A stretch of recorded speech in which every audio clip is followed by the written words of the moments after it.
Hello, everybody. Hello. Can't get everyone off mute, and then I'm gonna hide this. Hello. Howdy, thrill seekers. Robert Tursek. Hi there, Scott Page. How you been, man? What's up, man? Dude, I got to tell you, I love listening to your freaking shows. You're probably one of the smartest guys in that space, man. I love your questions because you get down to the nitty gritty, dude. Oh my God, that's so nice to hear. Thank you, Scott. It's good to see you again. Oh, we're missing Jimmy. There he is. Yeah. All right. I'm going to move myself way into the corner here. Carrie, I don't know your camera. I'm going to remove you and add you. All right. Tursek, you're a little washed out. That light behind your head, do you see that? Yeah, it's weird. I don't know what that's about. Can you turn it? Maybe it's the light of God. Just flip a little sideways because it looks like that light's coming through that I guess. window. No, it's actually just washed out. I don't know what the hell's going on with my camera. Thanks, though. I think Carrie's frozen. Carrie's you got a little booger on your camera. He's gonna have to rejoin. But I will wipe the camera. No, it's okay. Yeah, it's funny. StreamYard, man. It just makes you look a little younger. Is it that beautify effect? It's the beautify effect, isn't it? I need all the help I can get there in that department. Yeah, I'm with you, bro. So we'll get started in 2 seconds. It looks like Carrie just lost his internet connection for a second. But why don't we get started by going through and introducing everybody? I'm going to put myself in the bottom corner because I'm just not that important. So why don't we start with Brian, seeing as he's over there all by himself in the top left. Hi. I know about half of you, and half of you I don't know. I'm an artist. I'm a weirdo. I make weird art, so it kind of makes sense. I've been making art my entire life, but I've only been selling my art as a proper business since 2016. So I kind of I did the gallery thing for a while. I don't know if I don't like where the gallery, at least I don't like my experience in the gallery scene that I had back in 2018, 2019. So I kind of decided to figure out my own business model moving forward through the art world. And so I, for a while I had my own gallery and I was selling my art that way. And then the pandemic hit and I closed it because I was just selling to nobody, which was kind of boring, sitting in a gallery, staring at a wall, looking at my own art for hours. So I closed it. And then I decided that I was just going to put everything in storage and wait till pop-up shops and conventions and things like that started happening. And then when they did, I jumped on it, and I've been like basically kind of doing a vaudeville tour of Southern California, selling my art to as many people as possible. Nice.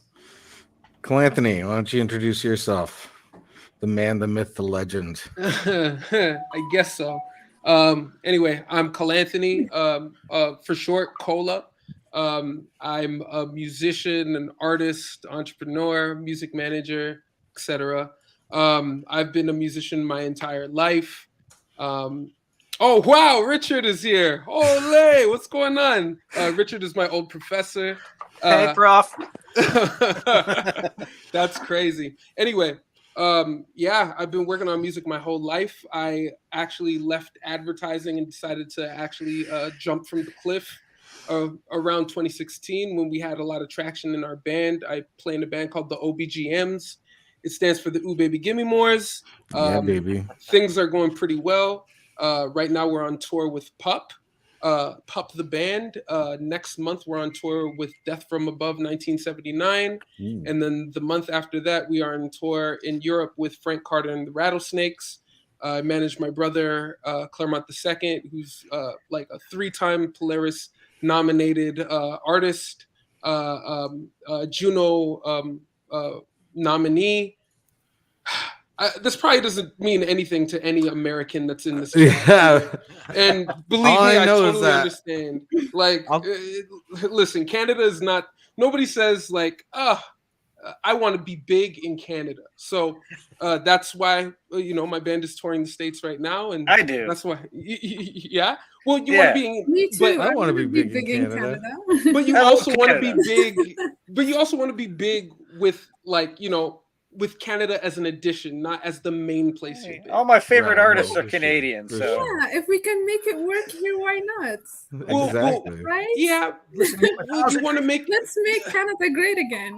Oh God! someone was gonna crack that joke sometime. Look, all I know is I'll happily quit my jobs and be your roadie if you want to play for the airfare, Anthony. I'll carry your bags.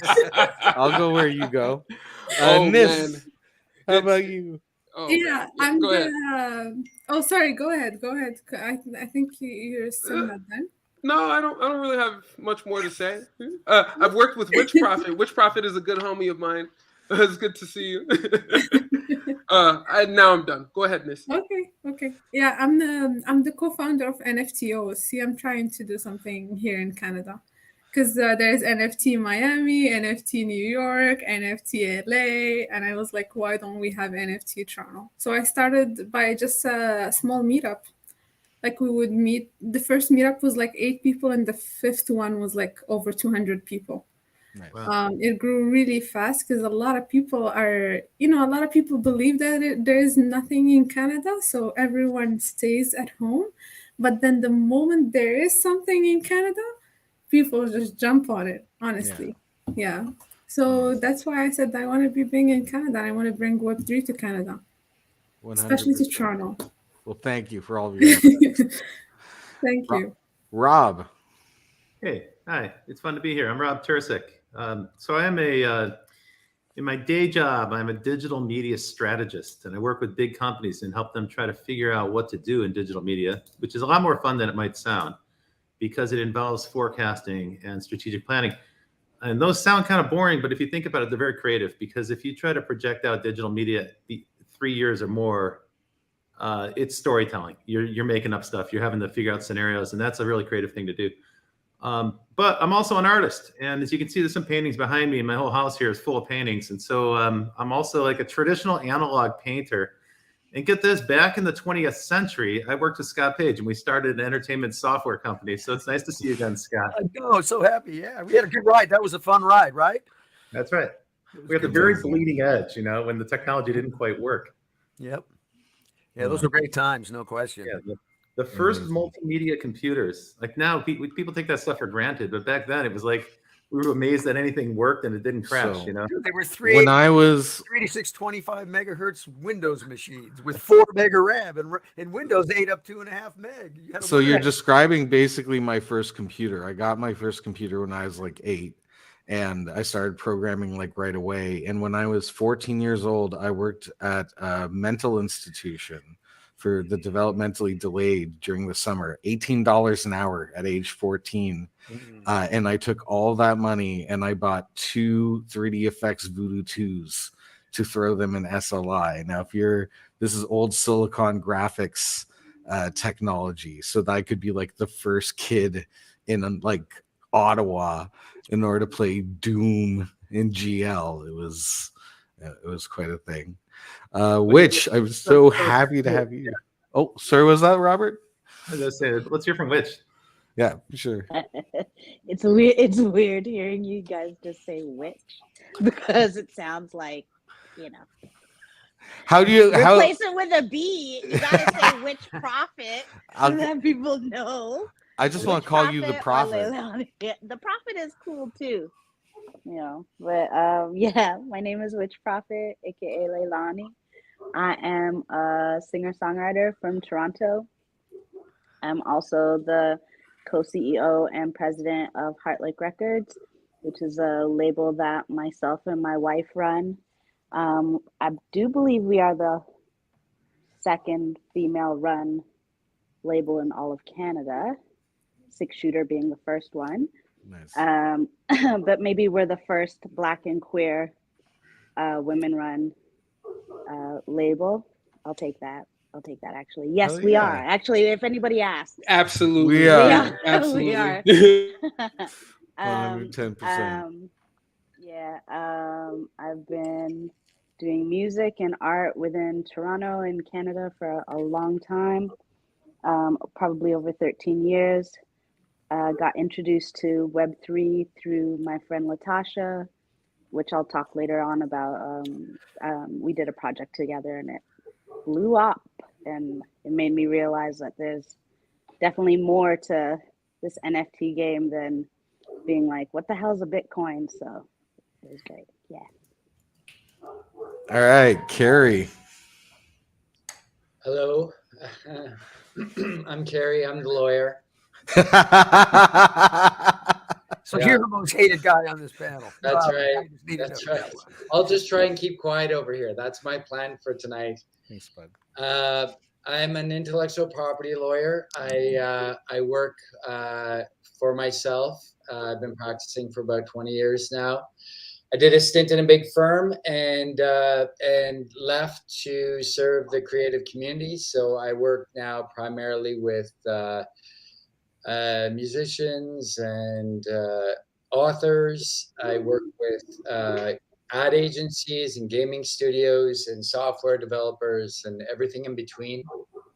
So yeah, that's what I do. And I'm based in Montreal. I have 2 kids and a dog. 2 kids and a dog. 2 kids and a dog. All right, Jeremy Knows. Hi, everyone. I'm Jeremy Knows. It's a moniker. Sort of fell into it as I have a background as a performance artist, live theater storyteller, street artist, some film here and there, mostly into masked art, archetypal stories, clown, improvisation. And obviously my industry shut down during the pandemic, so I fell back on some of the backstage skills. We started doing moving jobs, painting apartments, home repairs, things like this. And right at the time that the VFriends NFT project launched, was sort of the perfect catalyst for my creativity being just stuck inside and my extrovert kind of atrophying and my work drying up. So I started making content about the VFriends NFT.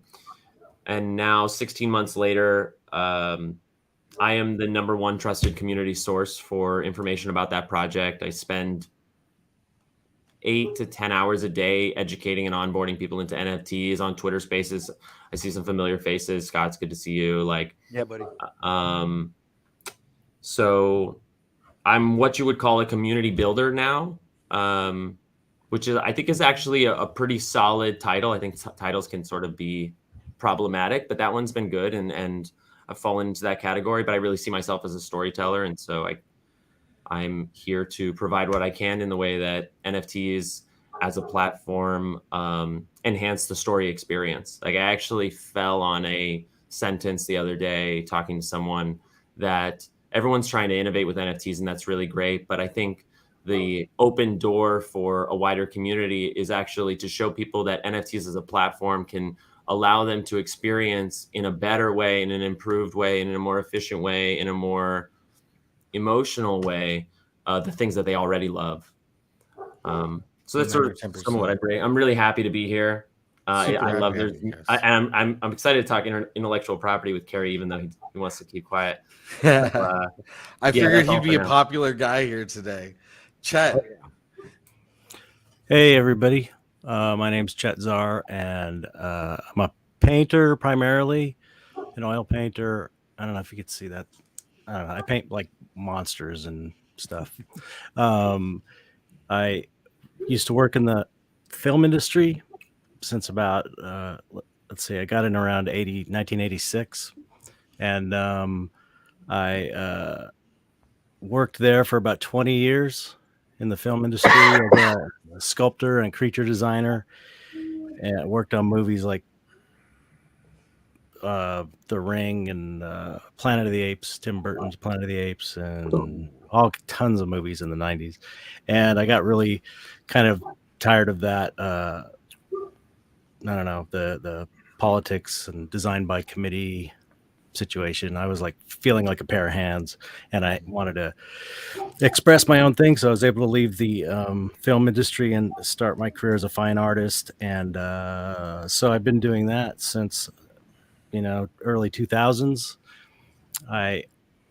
In the late 90s, towards the end of my film career, I was doing digital work, learning After Effects and Lightwave 3D.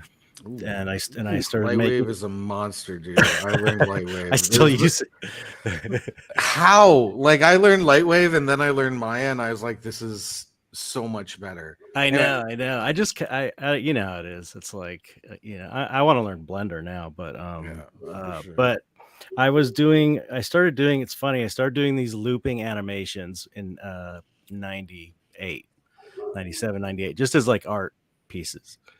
And my vision was like to put them on, get flat screens, put them in a gallery, and they would be looping animations, and those would be like paintings.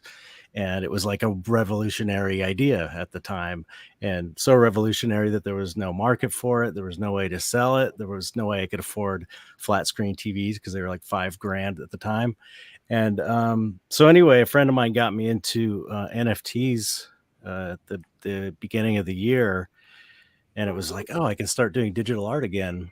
I could do these looping animations that I had to put out on DVD at 720 by 486 back then, So it's so a new platform for a new yeah, medium. it's like I had them all this time. It's like Tool, the band Tool. I've done a bunch of work for them, and they use them. They've been using them at their live shows for like 20 years now. So, yeah, now I have all this content, and I can get back to my love of digital art now because I have to earn. I'm 100% funded by my art, so I can't do things that don't make money. And so now with NFTs, I can get back into digital, and so I've minted a few pieces, and that's it. Oh, and I have a book out called Dystopia that just came out, which is like a mythologizing of the weird universe I paint.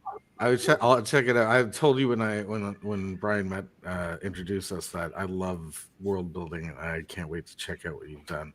Scott, the myth, the man, Yes. the legend. In his own mind, actually. Yeah, Scott Page here, kind of a musician, artist, been kind of a serial entrepreneur. Had my fourth company as a musician. I guess my biggest claim to fame is people know me from playing saxophone with Pink Floyd and Supertramp and those guys for years. Then got heavily into the tech space with my brother Robert Tursek. Man, remember when he was over at MTV? He was running that place. We did Moscow Music Peace Festival together. I talked to him. I sat there, convinced him, and he said, "Come on, come join us." He came and joined us. We started a company called Seventh Level, where we really had a chance to pioneer a lot in the new interactive space back in the days on 386, 25 megahertz machines, building animations and things, and it was a really fun time. So since then, I've been sort of the liaison between tech and entertainment, because I got my brain having all that conversation with the tech guys, that always want everything just like this, and the art guys want to put their thumb up. I'm the bridge between that. I have So no clue what you're talking started my about. fourth company. I'm on my fourth one right now. Had a couple good, have pretty good exit on a couple things. Got killed on one. But that's how the game goes. Very, very much in the space of NFTs. For me, it's the biggest thing to come along that I've seen in my lifetime that I think that changes everything. To me, they represent freedom in a sense. Now, there's a lot of technical issues, a lot of problems, but the basic concepts of what it is and where it could go, I believe it's the people's movement, and I'm really focused on that. And I've been spending a lot of time building IRL events. Finished up this last year. I did all the NFT events for Mammoth Film Festival, 4 days at South by Southwest. I produced the shows and everything for NFT LA, the iNight events. I just partnered where we just built and did a conference in Denver called Future Shape 360, which is made up of 360 of the top people in the NFT space. It's kind of the builders.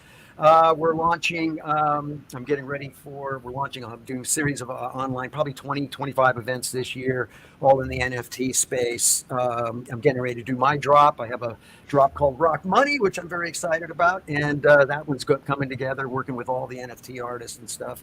And just, I'm very excited about this space, and I think there's such a lot of promise. And it's actually really cool because I can actually say one of our guys in our crew just sold his 5,000 piece yesterday in a bear market in 5 minutes.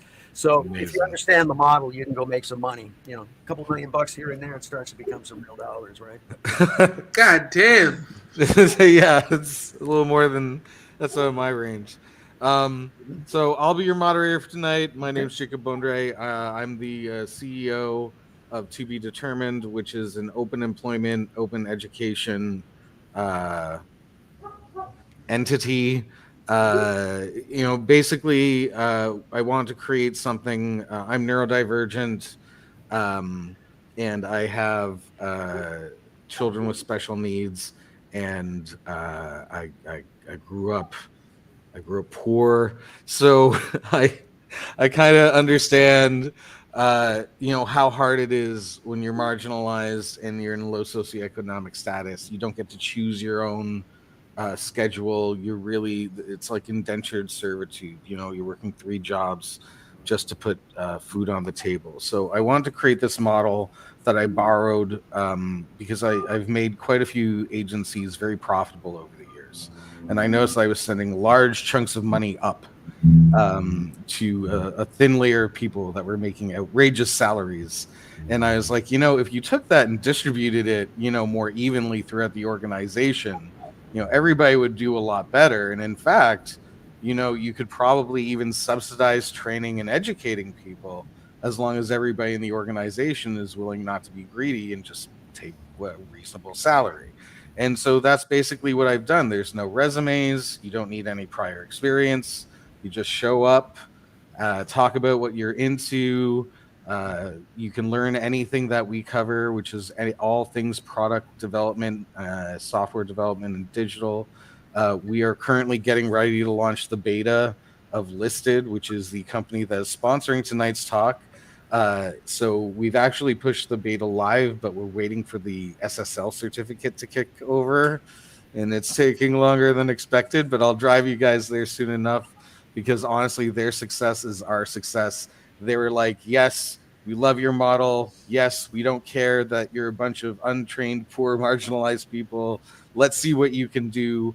We've put together a team of 19 people from all over North America and the rest of the world, and we've made something beautiful with it. And it's all thanks to the guys at Listed. So I can't thank them enough. But we are not here for this. We are here to talk art, NFTs, and to educate. And I can already tell that we're going to derail this conversation because we've touched on a theme here. No, just listening to you guys talk, we've touched on this freedom theme, and it's been in the back of my mind as I've been putting things together. But let's start with I'm going to define NFT, make sure everybody is on board with what an NFT is for anyone that's not clear. So an NFT is a non-fungible token. It's basically a smart contract that lives on a blockchain that can facilitate dynamic transactions on purchases, rather than a traditional receipt, which is just static. As a technology, that's how I would define it. Does anyone want to add to or disagree with that? I see Jeremy shifting his eyes back and forth tellingly. I do too. Okay, please fill me in, educate me. So NFT is a non-fungible token. It's a token that it's non-fungible. It's unique. And this could be used in so many other places. Yes, the ticketing system is great. It's amazing. And it rewards artists. But I think we could do more with NFTs. Like the technology, I got into NFTs because I loved the art of it. But I have an engineering background, and I was working in an engineering company. And I got into it, and I'm like, this is a magical programming language that you could think of any system you want to make. You want to give people 10%, you want to give people 20%, you want to start a project in the form of a circle, you want to start a project in the form of a rectangle. You could make anything with NFTs. They're just the best technology that we've ever had so far. Yeah, and I'll add to that a bit and describe my shifty eyes. Mostly it was because we introduced non-fungible and blockchain without any premise, which I think are very new technologies, but without diving into how the blockchain functions or the various different blockchains that exist. I think for the purpose of conversation, it's easiest to think about a non-fungible token, an NFT, as a digital good. It is something that can be owned digitally, and further, we verify who those owners are based on the blockchain, which I can describe as a decentralized ledger, is very generally what a blockchain is, but it's more than that, as we know.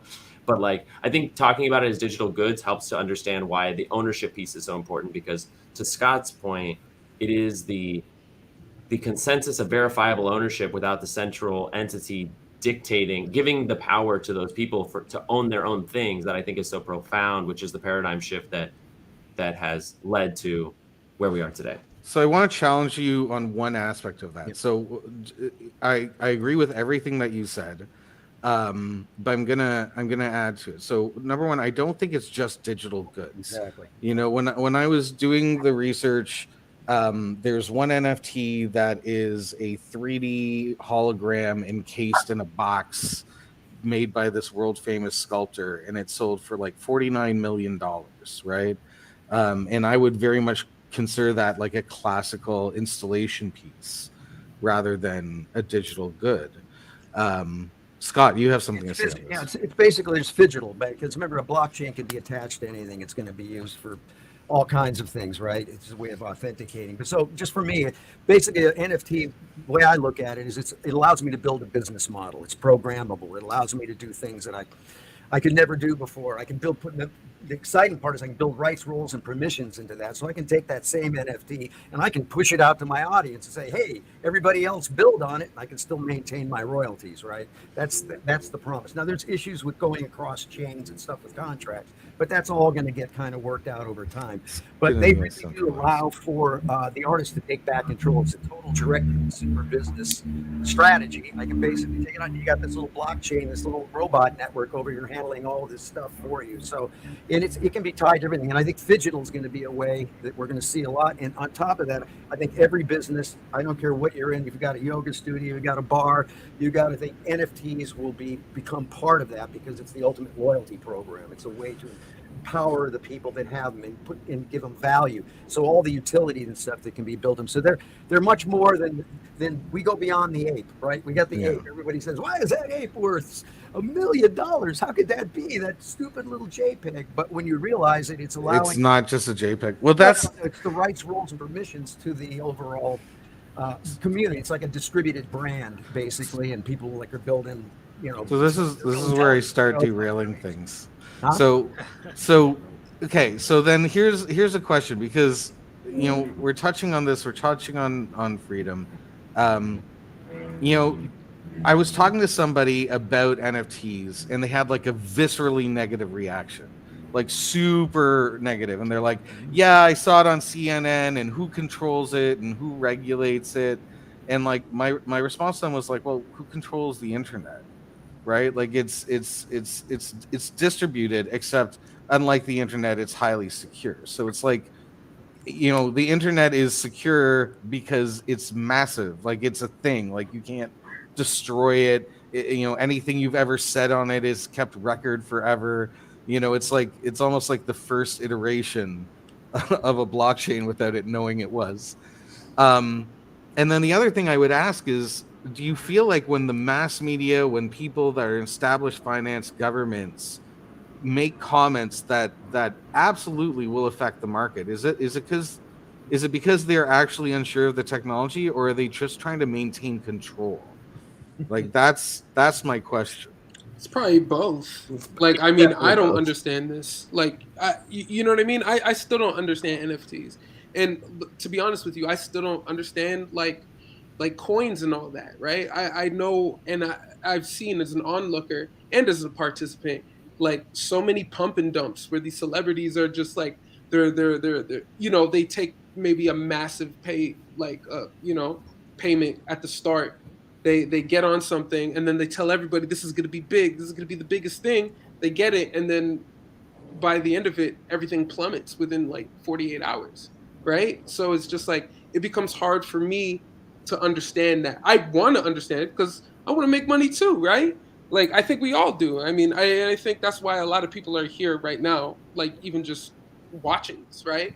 So yeah, I think we hate on the media that is controlled, but we forget that the media that's not controlled is actually more evil. Like that's the main problem with NFTs, right? It's like, why are you getting $4,000 to put a YouTube video to promote a pump and dump? Like, have some integrity, you know? Well, that's the tradition. You can't get rid of that. It's Lord of the Flies, right? It's like, yeah, it's like by nature, we humans are kind of destructive, and you know, like it just happens.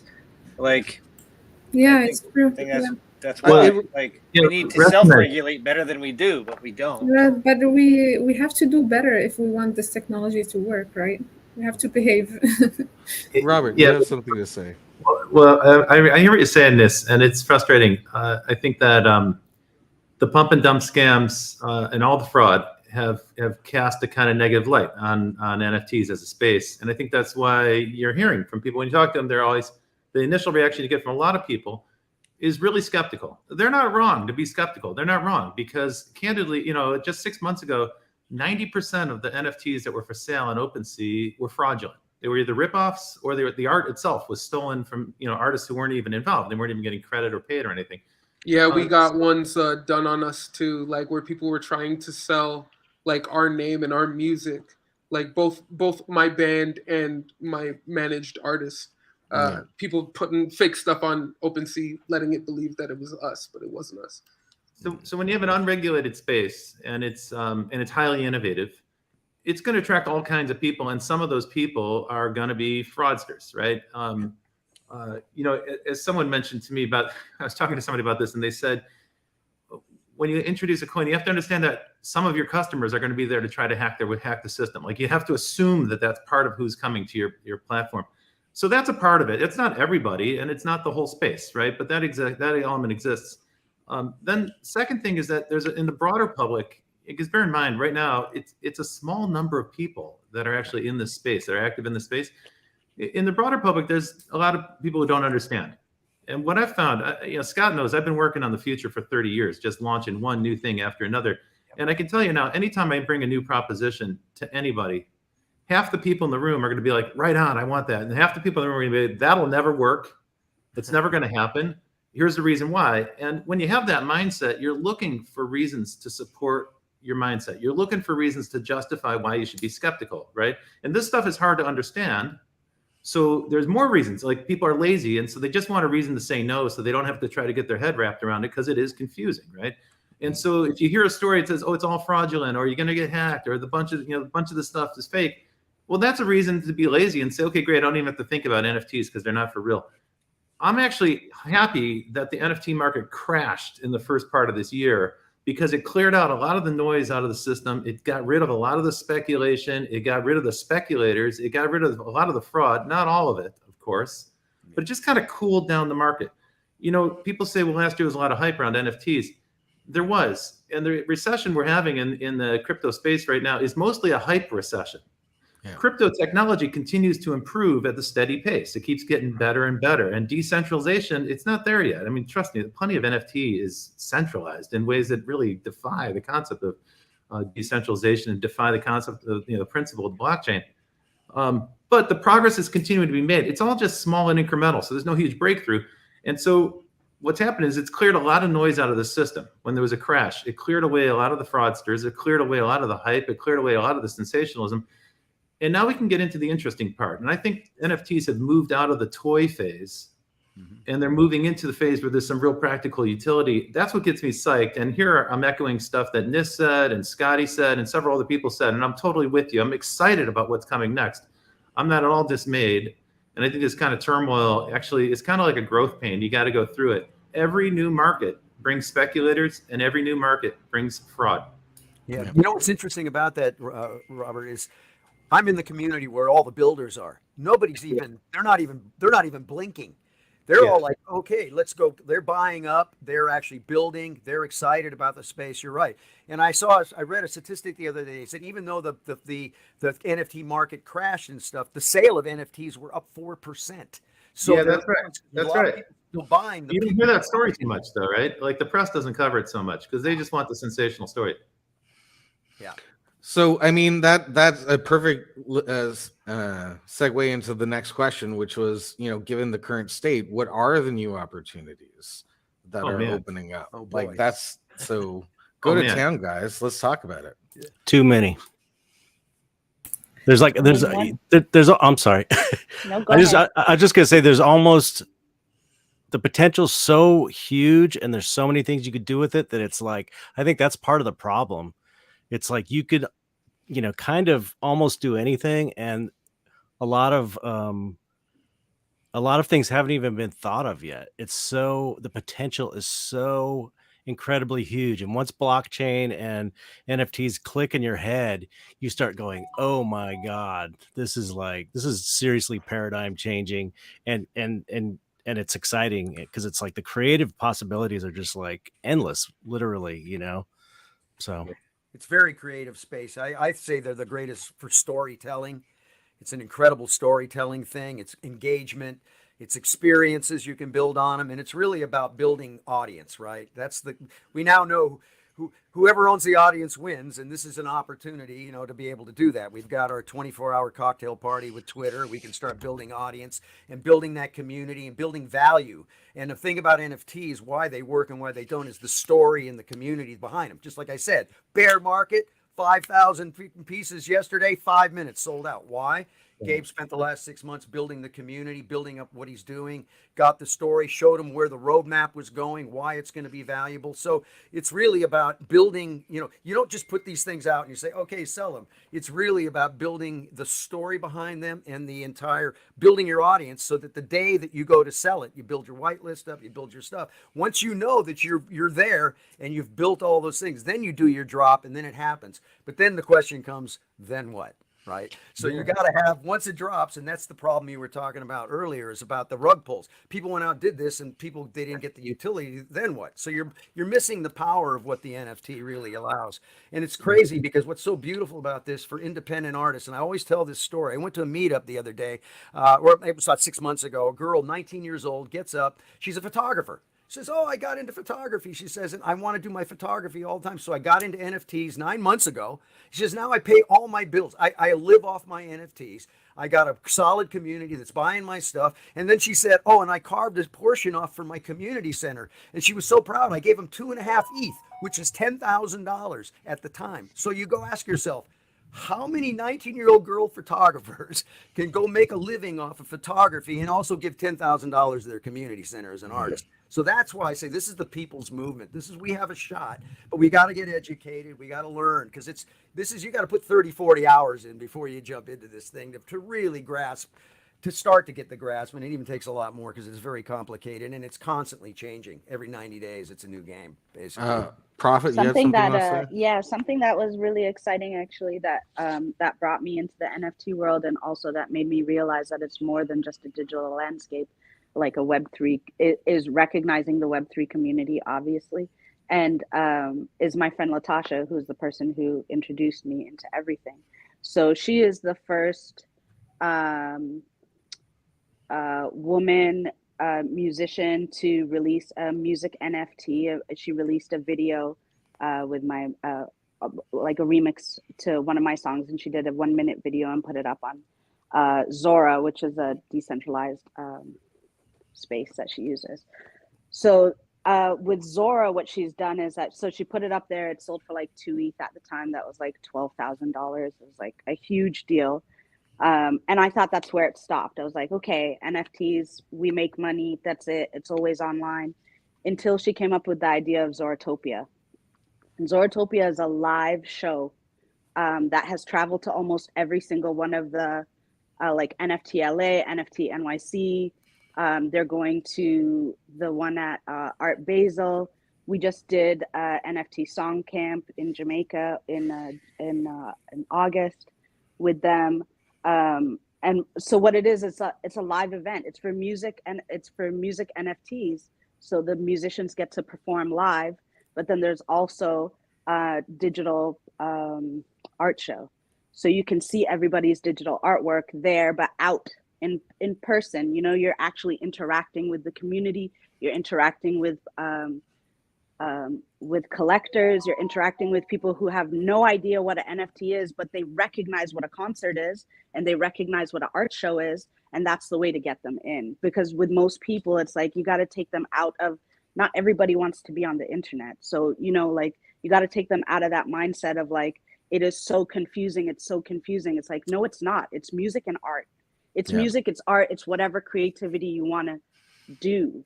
But look at what we can do. We can still provide you with these things that are tangible, that you're like, I saw this, I was here, I felt this, I talked to these people. And that's the exciting thing about NFTs, is that it's like, It doesn't just have to be online. It can totally move forward. And so, yeah, so anybody, Zorotopia, if you're going to that Miami party, I forgot what it was called. Art Basel. There we go. So Yeah, they're gonna do it at Art Basel. We also did one, or they also did one at South by Southwest where I performed as well. So it was really like something that moved me to be like, this is where I can understand it, and where we can move people who don't understand into the realm. Yeah. So right now, so that's also like, this is also a good transition, because you guys have talked about all these exciting things that you're doing, what other people have done, what you're excited about. And meanwhile, we have a few people who are very new to the space. They don't know how to capitalize on it. They don't know where to begin. And something that Scott and I think even Jeremy was mentioning earlier is, if we look at the market that is creators, the percentage of creators that have embraced this technology is still relatively small. So there's a huge swath of the market that doesn't even know how to engage with this tech, where to begin. So how do you help someone like a Brian, start in this space? How does it compare effort wise to, say, the gallery scene or trekking across the US selling your art? Well, my first thing is you got to go to school, and you have it at your fingertips. It's called Google and YouTube. I mean, that's the first thing I did. I tell you, when I got in, I just spent all day long going down the rabbit hole. What's an NFT? How do you make an NFT? What do? You just could type that shit in all day long, and you'll be getting stuff back. And then I went on Twitter, and I start just following everybody that had NFTs so I could start seeing the communities. I saw the Twitter spaces. I started diving into them. I went go to the NFT meetups to just try to start figuring out how this all works. It's just really about jumping in. Everything you have in front of you. It's time consuming, but it's at the same time, you could be doing something else. It's like, yeah, Gabe just spent 9 months or whatever building this thing, and we just made $2.5 million. So he's a happy camper right now, and he spent 9 months building his thing and building the community, and he did it. So there's a vehicle to make this happen now, but the way you do it, it's to wrap your head around it, you really need to dive in. And I recommend that every artist should know what it is, so you know how to do the right projects, because there's so many people coming out and say, hey, I'll do your NFTs for you, right?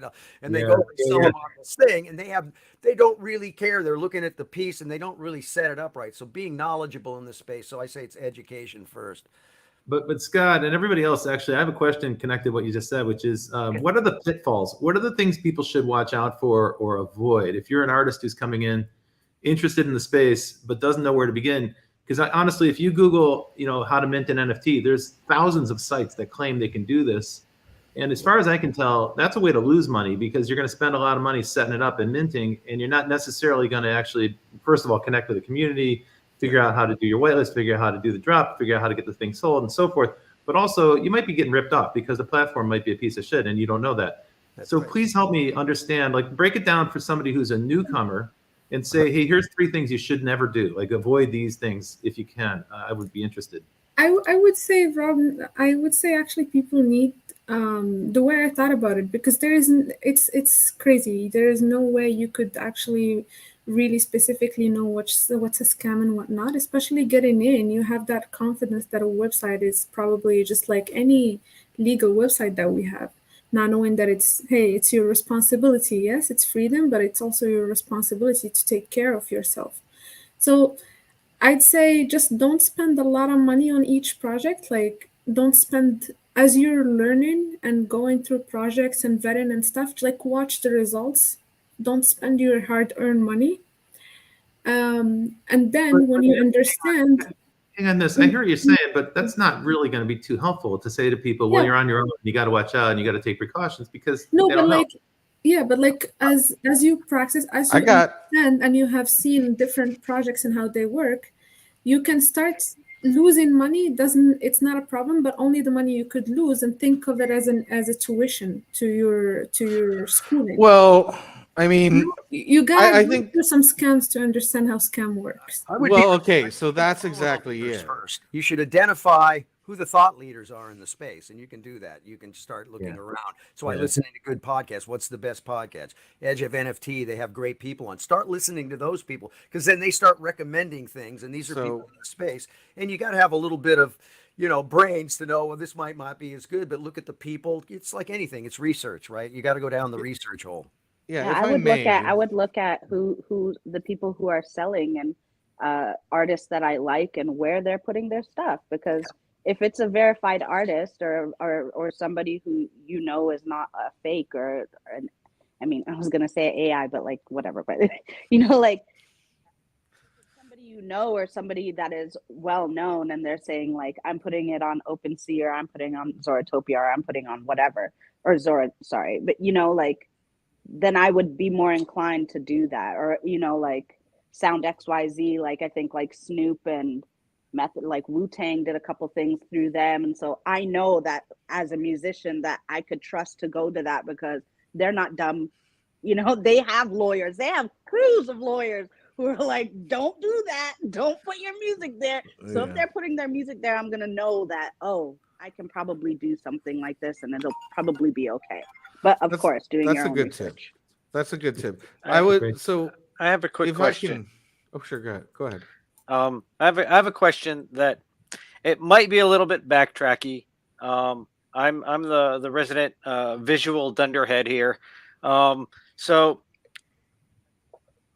in my research, because I have spent a while researching NFTs as a visual artist, I've gone to workshops with a couple of you. I went to some friends of Chet Zar who did workshops and on these things, but it all goes back to like in the contract when I'm minting an NFT, what I'm actually minting and what I'm verifying is the thing is a link. It's not my actual image. That's so right. that my image is not the thing that's on this contract that's legally protected from anything. It's a link, and that link can be changed. It can link to anything. My Dropbox could disappear. I could not afford to pay my bill on the Dropbox, and all of a sudden that link is gone. And like there's no proof that link ever linked to my image. So how can that be a certificate of authenticity digitally if it's not linking to my image? Because from what I've gathered, it's too expensive to actually mint an actual JPEG image. Well, you wouldn't like encode how does that protect me in any way if it's just a link? You wouldn't encode. You're not protected anyway. Right, but like in the space. Well, it's like I'm by protected by meaning that like if I put my image out there as an NFT and somebody buys it, I get some money for that, and then somebody buys it from them, and I imagine I get a little bit of money from each sale. Yeah. But like for that's the that like that if that image disappears, what are they buying and selling? Yeah, Well, so if you're they're the one they're selling the token You're actually. not going to make it disappear, right? What? Sorry. What'd you say, Rob? Sorry, go ahead. If you're the one who's creating the NFT Yeah. and you're an honest person, you're not going to do a rug pull and pull the thing. Right, from- but what if Dropbox disappears? Well, that can happen. Okay, that happens all the time. Is the reality? There's a lot of busted NFTs out there just from the last 2 years where the actual file that because you're right. What's encoded on the blockchain in the smart contract is a pointer that points to a file that's stored somewhere, usually IPFS, and that file can disappear. Right? There's nothing guaranteeing that file is going to stay there. And more importantly, for people who are new to the space, you got to understand what you're not buying is the artwork. Like these paintings on the wall behind me, that is not what you're buying when you're buying an NFT. You're buying the link that points to the digital image. And you don't really even own the digital image unless those rights are explicitly conferred. And now I'm treading on Carrie's turf here, but people mix this up all the time because they think they're buying a copyright. They think they're buying a trademark. They are not buying a copyright. They're not buying a trademark. They're not buying any rights except what's explicitly conferred in the smart contract. And usually that's just a link. It's a link to an image on a server. So this brings us to a really interesting point because when you put it like that, it sounds like this kind of sucks, right? It's like, wait, what did I just buy? I didn't buy the art. I thought I was buying the art. And that was kind of like where things were toward the end of last year, where it was like a dawning realization that there was this gigantic bubble of speculation and what people were buying and trading were just links to images that might no longer be there. Thankfully, the bubble busted. And now people are being a little bit more pragmatic about what they do. And you heard Scott and Witch Prophet say something that's really important. I want to underscore it because I think it's so important to take this away. The direction things are going in now is towards community. And you heard Scott talk about, you got to build your community before you drop, before you mint, before you do anything with an NFT. You're building community, you're building relationships. And for artists, I'm so glad to see that we've got performing artists here, not just painters, because performing artists understand that they live or die by their community, their fans, right? Where for painters, you know, Brian, you and I make images, like they hang on a wall, right? It's not like you're not really dealing with an audience all the time. So we don't really have that direct connection to a community, but now you can. Now you can. And it's fundamental that that's baked into your plan. Like you got to start with the community, because what people are really buying is access to a community.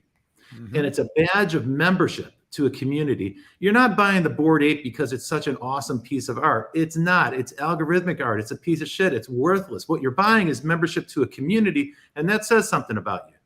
And this is a really important thing to take away. Remember, what these are at the core is identifiers. They're barcodes, right? They're digital barcodes. And if you think about a package, like just any package good, there's two identities on a package. On the front of the box, there's a logo, right? That's the brand, and companies invest billions of dollars in building brands. And on the back of the box, there's a barcode. And that's not really useful for consumers. People don't really know how to read a barcode. It's just a picture of a number. But that's incredibly useful for a inventory management system inside of a business. So that's like the business part of the identity. Now, for the rest of us, for people, we're not products. We just have the business part. We have a government-issued ID, right? A driver's license, a passport, or some other kind of identity. That's not really a brand. That's not something you want to put out there to the public. You're not going to broadcast that to people. And so when we try to create a personal brand on the internet, typically we're using social media. Well, guess what? You don't own that profile. So Facebook owns that profile. Twitter owns that profile. This is the problem that NFTs actually solve. Is what we're now doing is giving people a way to say, actually, there's more to me than what you see on LinkedIn, or more to me than what you see on Twitter. And I want to tell people more about myself, but I don't want to give away my personal identity, my private identity, my government issued identity. I want to be a little more creative about that and build my own brand. And so by buying NFTs, you're opting into communities, and you're telling people in that community you're part of that club, and you can tell the world around that you're part of that club. And that transmits an awful lot of valuable information. It's the world. And the cool part is you can do this all anonymously. You don't have to do it with your own identity. So you start to build these digital identities that are like personal brands that communicate tremendous amounts about you. Jacob, just one more piece, because this is so important about where it's going. So with the rise of decentralized autonomous organizations, we're starting to make NFTs that actually are reputation tokens. You're building up your reputation within the community based on the contributions you make to that community. And that can be variable. It can go up or down based on how your contributions are, how they're perceived by the community.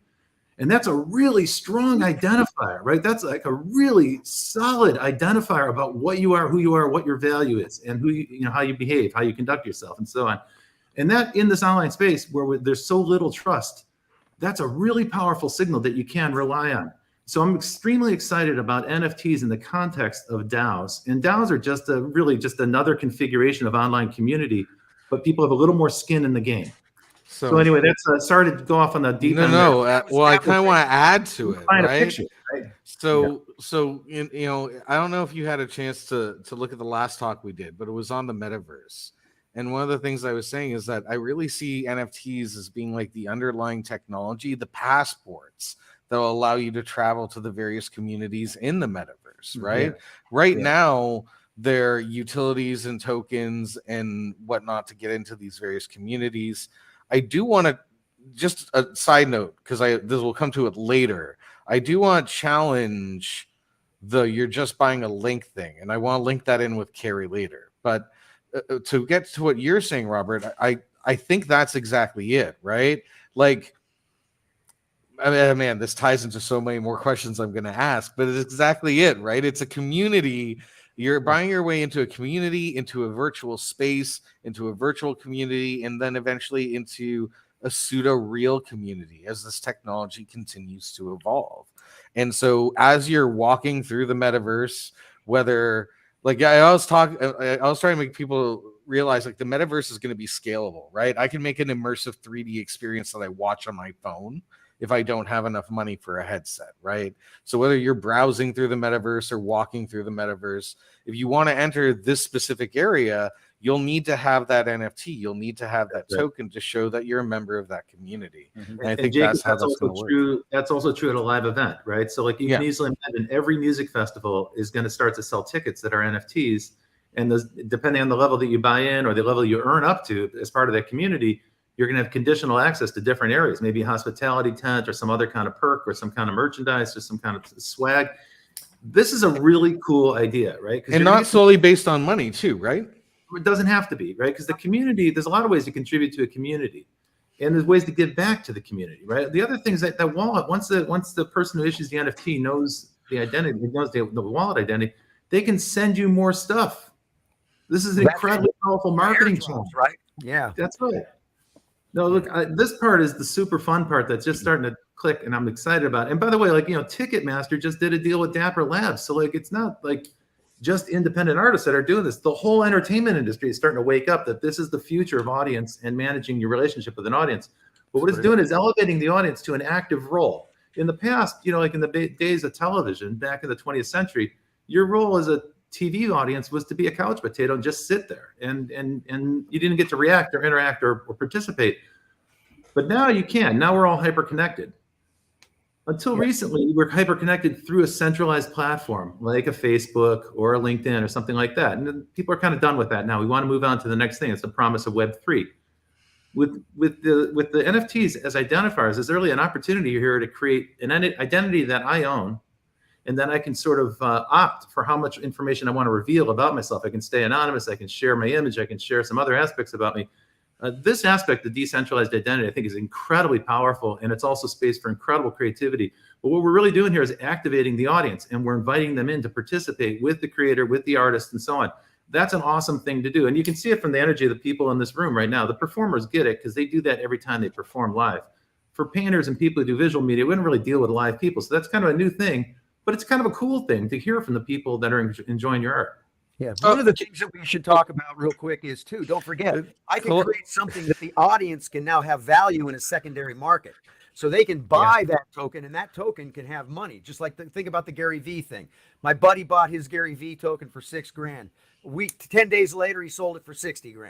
Right. Wow. So there is a ability to empower your audience to make money off of what you do together. That's what excites me, is how do I build something where I'm saying, hey, everybody, I'm going to build this. You're going to be built into this, and you're going to be able to go rise on it too. So that promise of being able to have a secondary market. So think about artists, musicians. The only way we can sell our CD is go to a record shop that's bought used CDs. That was it. Now it's a different story. So the creativity of making the value of that so that people can have it and go sell it, it's amazing. So that creates a whole different level of engagement between the artist, the fan, the company, the business, the brand, and the fan or the brand or customer. So I love that. Calanthony.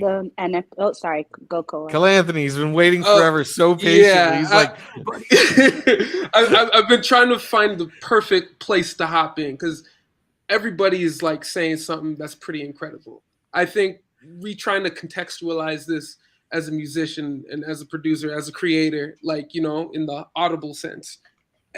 I'm just trying to find out, and maybe this is like the advertising schooling that I've received before, but like benefiting the audience, and not only benefiting the audience, but also like if so many people are so skeptical of what's going down. I know as a musician, I want my song heard as much as possible by as many people as possible until their ears bleed, right?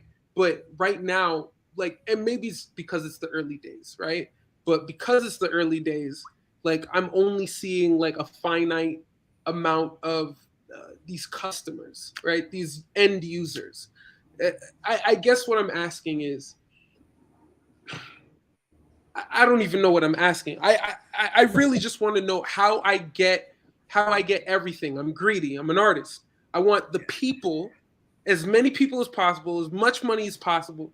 I want all those things consolidated into one space. But I'm seeing so many people that don't trust this space, including myself. Like, it's not even that I don't trust it, it's just that I don't fully understand it. So like, how do I do that, knowing that even though I know I'm getting fucked by Spotify and Apple and Amazon Music and all these different places. But Yeah, that's big time. exactly it. If you look at the transfer of wealth for artists, Right? Yeah. NFTs are the number one things that provide wealth. Sorry, go on, Clint. Yeah, I know I'm getting fucked by them. I know that. However, what they have is market share. They got the people, right? Yeah, And they do now, but that's changing, right? changing. Look, Cole Anthony, man, just to put it in Yeah. perspective. So last year, 2021 was a boom year for NFTs, right? They've been around for 5 years before that, but last year was a big year. And there was a total of $5 billion of profit generated across all the NFT sales. That sounds like a really big number. $5 billion, not bad, right? Just to put in perspective, that's less than 3.5% of the profit that Apple generated last year. Apple generated about $150 billion of profit. Okay. Oh, for And I'm sure. not taking away anything from NFTs by saying that. It's early. Any given Yeah, month, of there's course. 40,000 people who are active in this space. 40,000. It's not 4 million. It's not 400 million, right? So it's early days. You're right. In the Apple world, there's going to be a couple 100 million people who are using Apple devices. In the Android world, it's even bigger. So they have a lot of control. The idea here, I think, though, that's really important to take away as an artist is this is a chance for you to build a direct channel to your customer. And I can tell you from a Smaller completely different community. world, in the world of brand marketing, which I know is kind of different from art, but nevertheless, they also care deeply about audience and they want to engage people this way as well. Why they're excited about NFTs is that they can build a direct channel to their fans. First party data is the gold standard in the advertising business. Today, if you're a big brand like Quaker Oats or General Mills or something, you've got to go through a broadcaster like CBS or NBC to reach an audience, and they don't give you the data back. It's even worse if you're in the digital space where like Apple, Google, Facebook, they don't share anything back with these. Yeah, they brands. hold all of that. You're right. Yeah. The data Yeah. back. It's just We're like you actually and who's listening to you on Spotify, you get no data back at all, right? Yep. So to build a direct channel means that you will be equipped with a tremendous amount of information. It's a small audience. It's hard to use. The interfaces are cumbersome. The wallets are insecure. Like there's all these issues. That's got to get solved over time. But this idea that you as a single artist can start to animate a community and build a relationship and find out who's important, who's most influential, who's the biggest fan, who's the super sharer, who's getting that fan base really fired up, and then maybe give those people extra attention or rewards or give them access to a private concert. You can start to imagine with your creativity how you can actually drive that audience to do stuff that you could never do on your own single-handedly. And if you stick with it month after month and year after year, you're going to find you're going to build your own channel, and that's going to be so powerful. That you're not going to need to rely on stuff like Spotify that's giving you chicken feedback and stealing your music. Yeah, well, we're That's moving. literally what We're happened with moving out of Latasha. the big marketing out there. We're moving into what I'll call hives. I always say, if you want to survive, you got to build a hive. We're all building. It's communities coming together of like-minded people. And what's great, it actually goes back to the Kevin Kelly statement that's been around now about, 10, 12, 15 years, I don't know, called the 1,000 true fans. A true fan is somebody spends $100 a year. If I have 1,000 fans doing that, there's a first $100,000 worth of revenue, which is now we're getting into the middle class of the music entertainment industry. I even say it's less. You build a business around 100 people right now in the NFT space, you can then scale from that point on. So this is a whole different model, a way of making money. And I'm telling you, I got a friend, she's got about 125 super fans, because we know that, first of all, that the super fan data is that 60% of your revenue will come from 2 to 3% of your audience, right? It's that group of people that really matter. So identifying those people, NFTs create that super fan network. And you know what's great is when somebody gets an NFT and they buy that NFT, if I send them a message or an email, they open it up. It's almost 100% open because they feel like they're part of something that they've got that's unique. So it's incredible from an engagement point of view. So it's really about going small. That's my whole thing. I teach them, but just go small, man. Just let's get 100 people to care about what you're doing. Let's make that work, and then we can scale it. Because look, but Scott, I'm a performer. Make so much money. It's stupid. I'm seeing it happen. Right Well, now.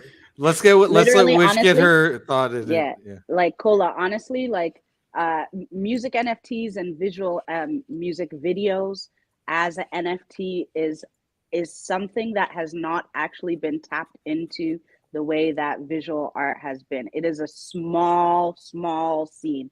Latasha, like, you know, LA from 88 Days, like, of course, LA is not Latasha's not signed to a label. She's has you know, she was approached and then like given a really low offer. She owns all of her master rights. She doesn't have a publishing company. She is in the like she's made with NFTs. She's a 6-figure artist. You know, like it's not a joke. Like the NFT that we did together, we sold it for 12,000 or 2 ETH, which was 12,000. And then the person who bought it is a super fan. He buys almost everything that she posts. Or actually, I don't know the gender of the person. They're very anonymous. That I was just assuming. It could be a woman. It could be a non-binary person. I have no idea. It could be a group of people. But like this entity is what I'll call them. That is collecting her stuff. Put the video that is mine and hers on the secondary market for like $2 million. The like 20% of that $2 million that we get out of royalty, if that were to sell, you know, is so life changing.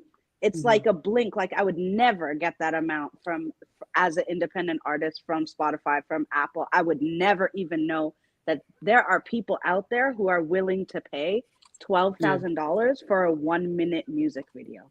Yeah. Because they're like, I like your sound. I like this. I like this. And I see you as an artist and I can see your potential. And I'm going to jump on now before you become Beyonce. That's literally like, that's how I see it. And she's built she's literally with a group of 100, maybe even less, built her core audience who are always there and always supportive. But the difference is she's not just taking all that support. She's also returning it. So she's going out and collecting from the people who are collecting from her. And that's how it becomes people being like, wow, thank you for spending your money on something that I've put out here that, you know, I might just be like a fan that thinks I'm nobody. But here this artist is that I look up to, that I've spent all this money out being like, I like your art, I'm going to collect it. You know what I mean? So it's like this interchange thing that it really makes a difference. Like, music NFTs is no joke. Like it's money sitting there. And especially mining art and music. This is where it gets to be creative. It's like I'm doing music videos, but I'm doing it with top NFT artists, and we're combining the two together. Yeah. Because what's great about this time right now is the ability to collaborate. All these great guys that are killing it are happy to have a conversation with you. You can go talk to them, build relationships with them, and they'll actually help. And you guys can put projects together. And I think that's really, from an artist point of view, it's being creative about what is the story, what's the promise of this particular thing that you're going to be launching, so that it really has value in the community, get people on board. And what's also so great about this is they allow you to build a business without even having to spend a dime. I've done a handful already where I've come on and worked with companies where they told me the idea was so good. I looked at the team and I said, man, this is a smoking team. These guys can make it happen. They want me to do my thing. They're going to give me my 5% of the token if I do my work to the thing. And then what happens is the day the thing launches, everybody gets paid. I open my wallet up and I say, holy shit, I just got paid. Right. So it's like that. It's almost like it's like my friends Frogland. They went around and tried to do a venture raise. So Ed went around, he's a venture guy, whenever he finally couldn't get a venture in it. He wanted to build this metaverse. He went and built Frogland. He basically built the frogs, the whole frogs for Frogland. 90 days, he built up to a 90,000 person audience around these frogs. They buy the land in the metaverse, and he sold out in 12 hours. They made $4 million. And he basically launched his company, and he didn't have anything other than the idea in a token. And because you can build stuff into those tokens to handle the transactions, changes the game. So you can build businesses now. It's like before you even start the project, you could fund your project through NFTs. Now it becomes creative. You gotta be a creative guy and start thinking of it instead of just being, I'm a musician, so I make music. No, this is like I'm making art. I'm mashing together visuals along with this stuff. I've got my art, my music, and I think that's a great way to think about it at this time. Because as far as music, because there are just music NFTs, but people want to put these things up on their wall, right? It's part of that thing, is showing it. So just having it, you need having a world-class piece of art or something tied to it helps move it forward, right? So I want to add like 2 things to that, open up just for a really quick discussion, and then I want to give everybody like a 5-minute pee break.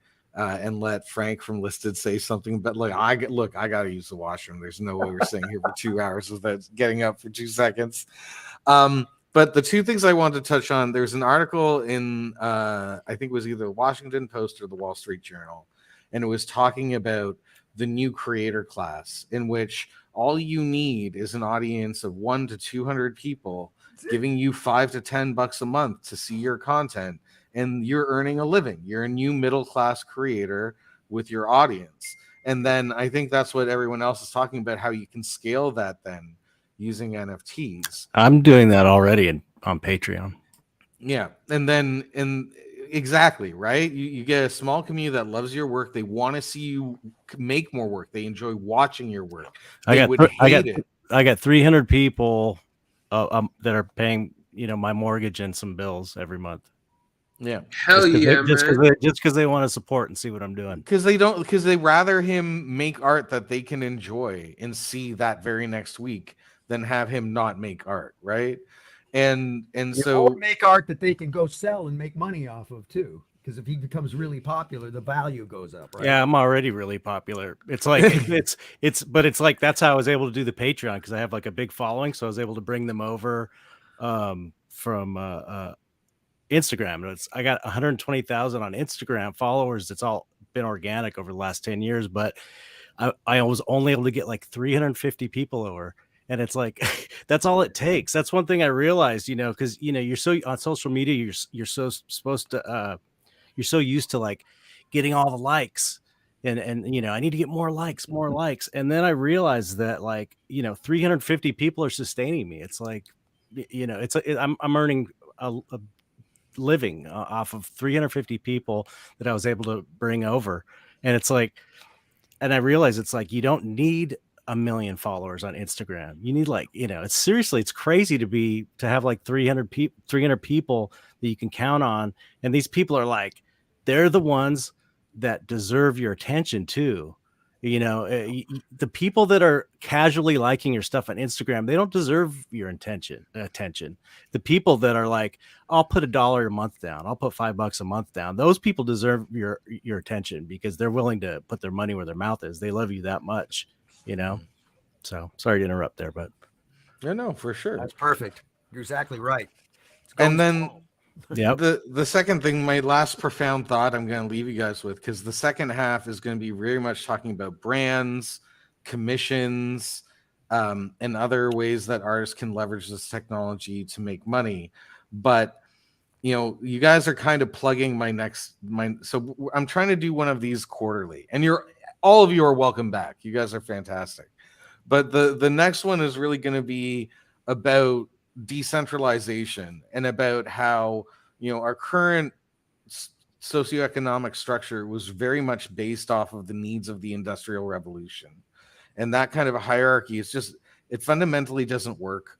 Globalism is an impossibility. And so I think we're seeing this retraction to various decentralized communities and spaces. And I really feel like the art community and the performer community and the NFT and the creator community are really spearheading it, right? They're really the ones that are walking away from traditional jobs, traditional roles, traditional 9-to-5s, gathering their own businesses, their own audiences, and really skirting and going around those traditional corporate structures. What do you guys think? Yes. Just no question. Just straight up yes. I love it. All right, so how about this globalization thing? That's another whole topic, right? Well, that's exactly it, right? It's gonna get interesting, folks. All right, so why don't we take a 5-minute break? I'm gonna put Frank on the stream. Everyone else, if you want, you can mute and whatnot. Oh, here's a painting. There he is. Look at that. Thursday. Good job. And we'll reconvene at 10:15 p.m. Eastern, so in exactly 3.5 minutes. Okay, perfect. 3.5 minutes. All right. Go fast. Are we off now? Are we off? You just mute yourself. You will be. Oh, I just mute myself. Okay. Whoop. What happened there? Oops. So now I'm alone. I guess I thought there'd be more people here. Thanks, Jacob. Some great takeaways so far. I heard community is essential in the NFT space. Doing your homework, to not get scammed. Direct channels with the customer. I heard I'm a lawyer. So a lot of really, really good stuff. I think this panel is amazing. It's so insightful, getting really, really great information. I'd also, if Jacob was here, I'd thank him, for his hosting duties, doing a great job, and the team over there at TBD has been doing great work, bringing our concept to life. So who am I, and why am I talking? Well, I'm Frank Sampson. I'm a co-founder of Listed. I'll give you a bit of history here. So Blair Vermette, my partner and also co-founder, came to me a while back feeling a little frustrated with the whole NFT space. So turns out he'd created a collection, posted it on OpenSea and a bunch of other marketplaces, and then he waited and he waited and he waited and ultimately, got no traction despite his best efforts promoting on social media. So while trying to figure out how to promote himself on Twitter, he discovered whitelisting. And for those of you who don't know or aren't familiar with whitelisting, it's a way for artists to promote their upcoming collections. In exchange for an opportunity to win one of their art pieces, artists ask their followers to complete some tasks. So like retweeting or liking and stuff like that. So that will help the artists grow their follower count and grow their community. So the problem with that is that it's super messy and there's no accountability and no proper communication between artists and collectors. So we had an idea on how to simplify and facilitate the process. And from that, Listed was born, and we've been evolving it ever since. So, okay, Listed, right? Listed, we're the sponsors. Why are we here? What is it? What is Listed? Well, it's a platform. It's a platform that we're referring to as the home of the NFT because it will provide artists and collectors the tools and the ability to interact, to promote, to market, and sell their work without any need to constantly move from social platform to social platform. We have a ton of cool features planned for artists and collectors alike. Here, just a few right now. So on the main page, so we're gonna have a main page. It's gonna be like Times Square. It's gonna have a ton of user imagery, art displayed. It's gonna give artists who don't have a strong voice in the social media area on their platforms. It gives them a new platform to get visibility, gain visibility quickly using our platform. Automated whitelisting and giveaways that will now have a simple process to create, track, and allow for artists and collectors to interact. So no more sketchiness. You know what's going on in the whitelisting. It's clear. It's out in the open. There's nothing hiding behind the scenes. Another really interesting thing that we're working on is a hub for all social media feeds. It's all going to be in one place. Instagram, TikTok, Twitter, name it. It's all going to be together. You'll be able to access all your feeds in real time. And the bonus of the Listed update all your socials at once button is going to be super cool. So here's what we like today. Today, please sign up and check out our roadmap at gotlisted.io. It lists all the features that are coming out shortly. And the first 100 people to register will get 1 year of free premium services. And in return, all we want is get a little guidance from, to educate our platform. Are there features you're looking for? Let us know. Something not working for you? Let us know. Want to know about your feelings? You let Blair know.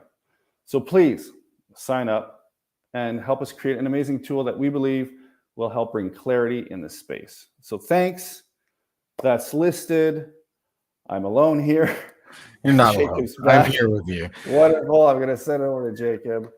So thank you. Yeah, go ahead, Jacob. Just really quickly, the SSL certificate hasn't processed yet. So if you go to Got Listed, you're going to get a security error, but I'm sure it'll be live any minute. But if you want to check out the roadmap, just go to http://gotlisted.io and ignore the little security warning because we're not asking you to do anything.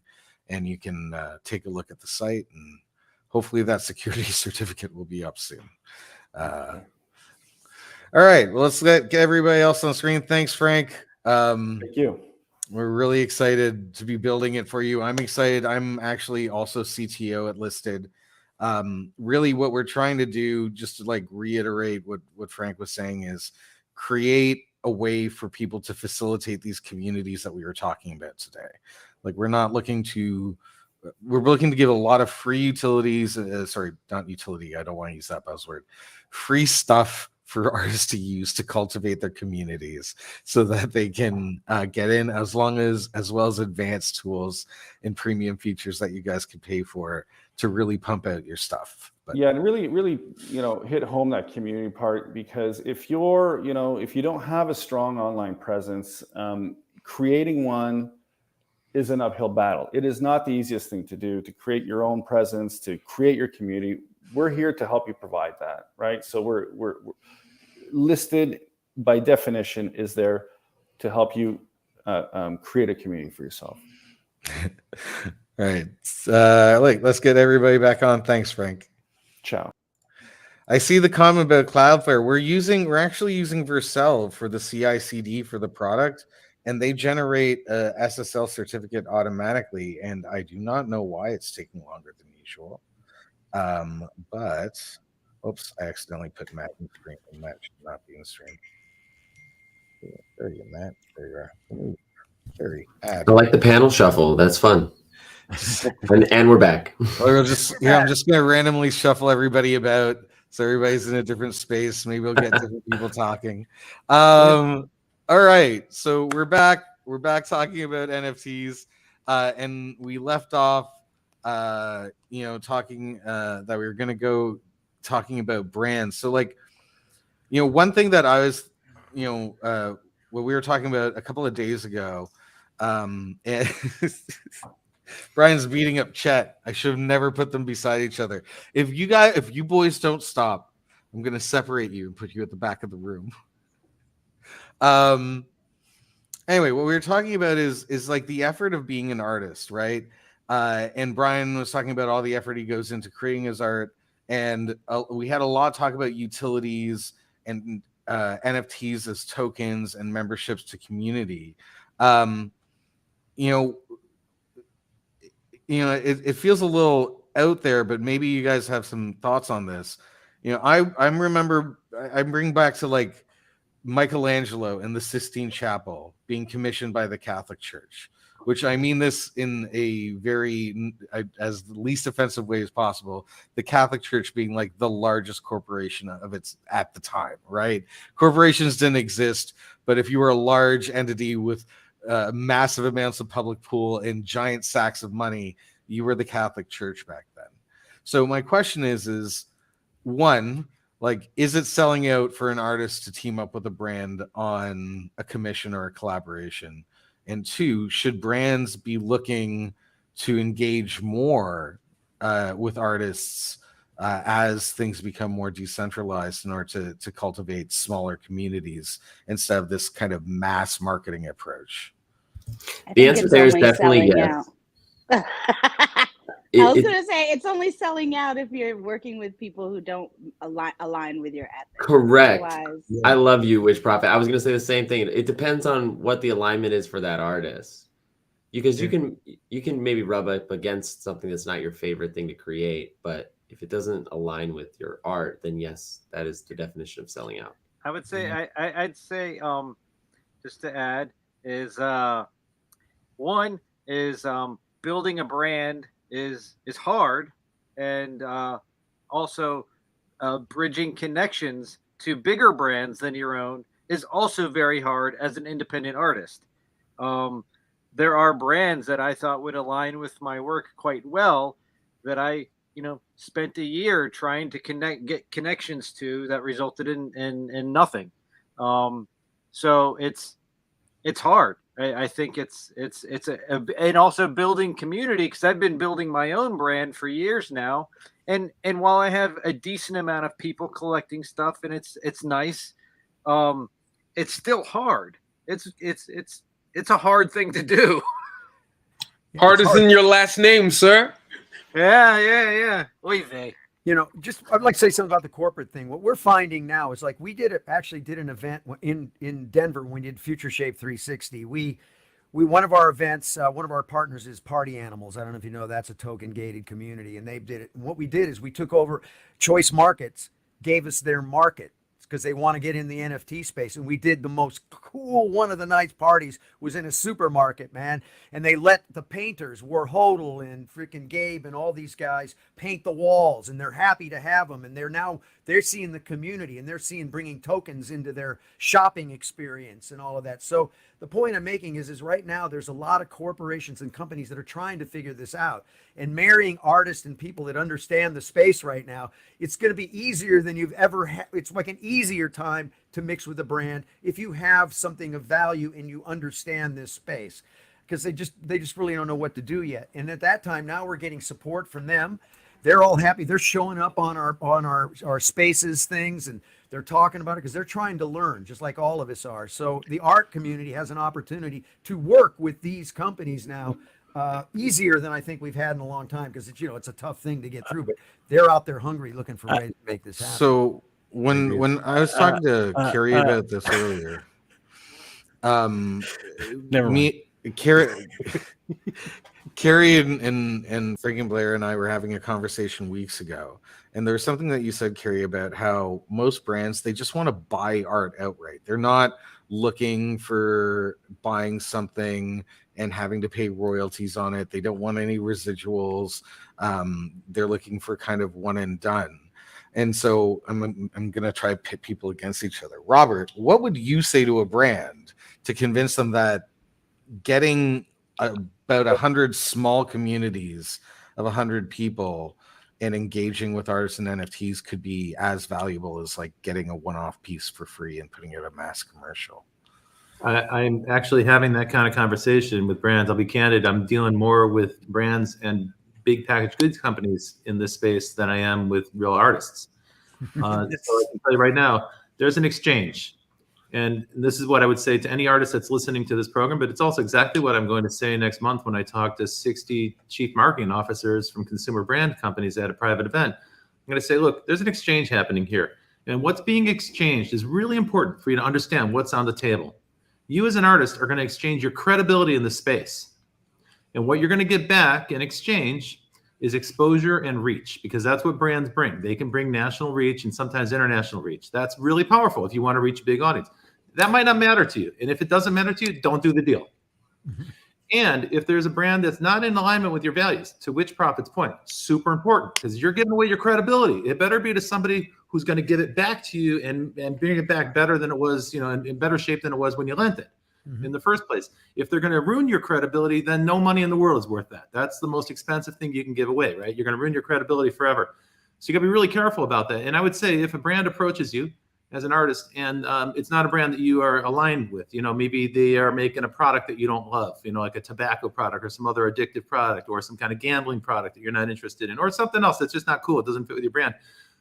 I would actually say that in public. I think it would enhance your brand value. It would enhance your credibility in the space to say why I turned down a multi-million-dollar with this brand, a multi-million-dollar offer with this brand.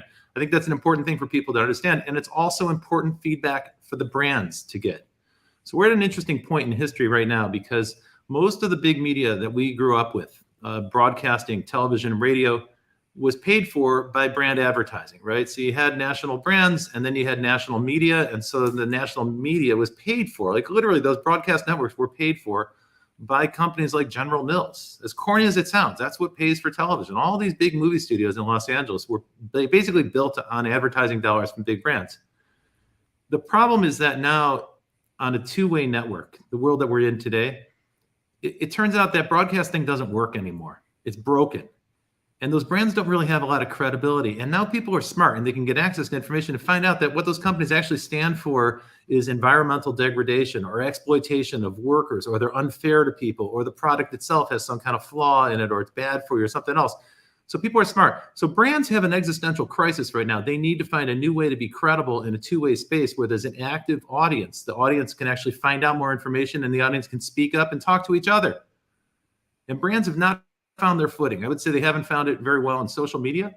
But what we're starting to Good. see with NFTs is some really cool alignments happening. Like Adidas is a company that has done some really bold things with artists, and they're letting the artists be real. They're letting the artists do what they do very well. They're not interfering with the art. They're not trying to control it. It's not like a campaign or some kind of advertising thing that they're asking the artist. They're asking the artist to do what the artist does, because they know they're getting a brand glow from the association, and they're going to establish credibility.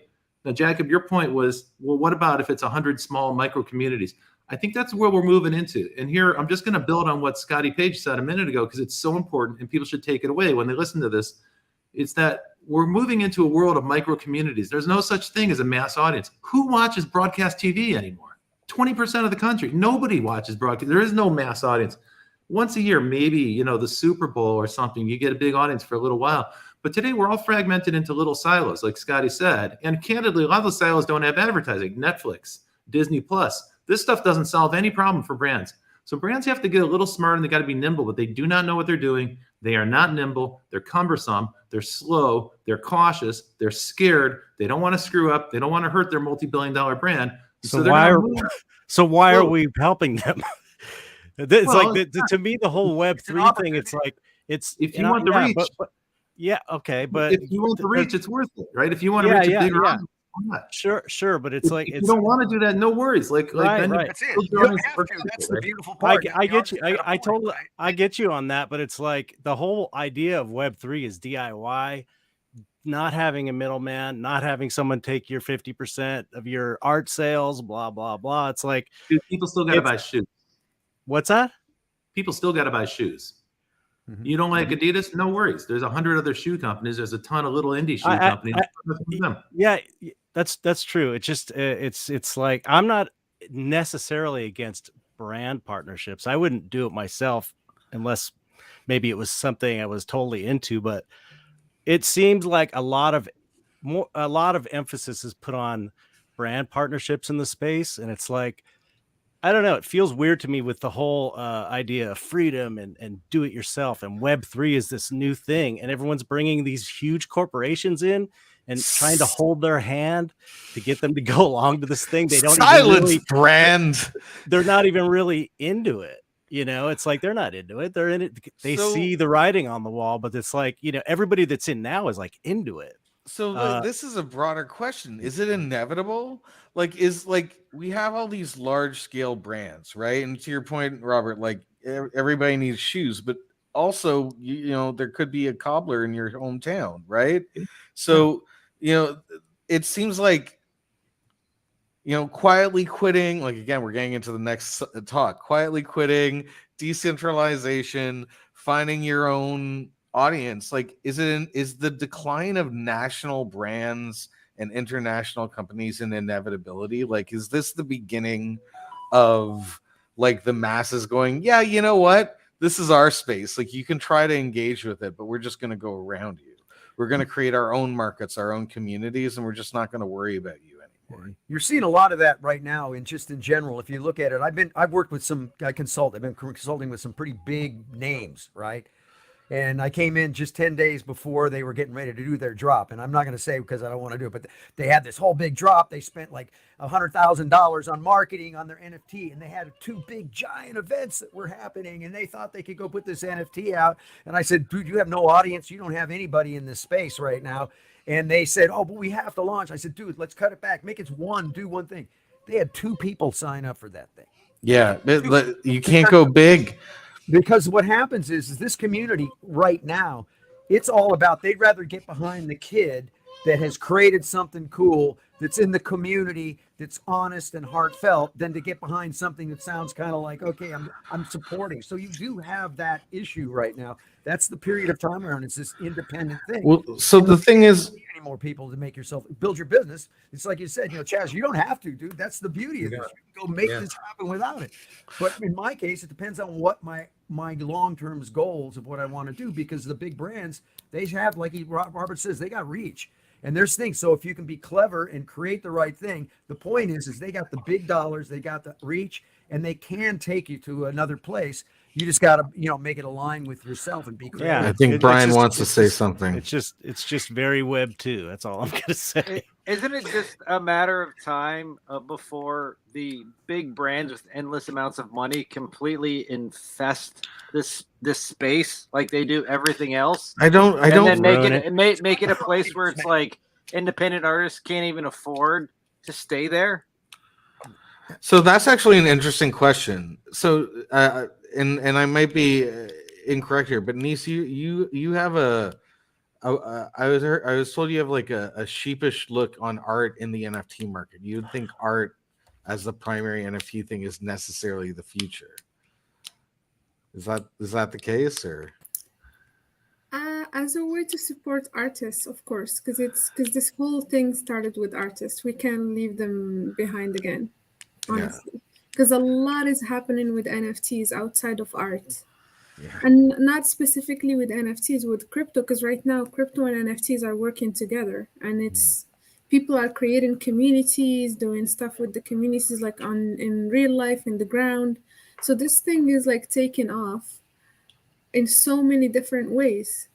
But I think that we still, because as I said at the beginning, you said it's a digital art ticket kind of thing, and I was like, no, it's actually a non-fungible token. It's a token. It's like a piece, a dollar, but it's yours, unique. Nobody can have it, even if you sell it. It's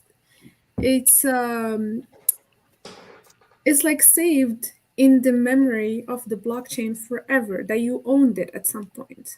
Mm-hmm. So that's the difference between an NFT and just a token. Just like let's say I have an NFT and then one day somebody famous bought it. Mm-hmm. That NFT's value is up forever. Just because that person owns it. Like right now, you could go and like try and buy Michael Jackson shoes. Yeah. That's gonna be very expensive, but then the person who made that shoe actually doesn't get anything. Right. Whereas if they're using NFT, they'd get something. Exactly. They always get something. They always get something for what they created. If they put it in the contract, if they have that in the contract, if they don't have it in the contract, then they're not going to get everything. Exactly, and that's why I think now that the technology is taking off and it's being used in so many other different things, other than just building a community around it.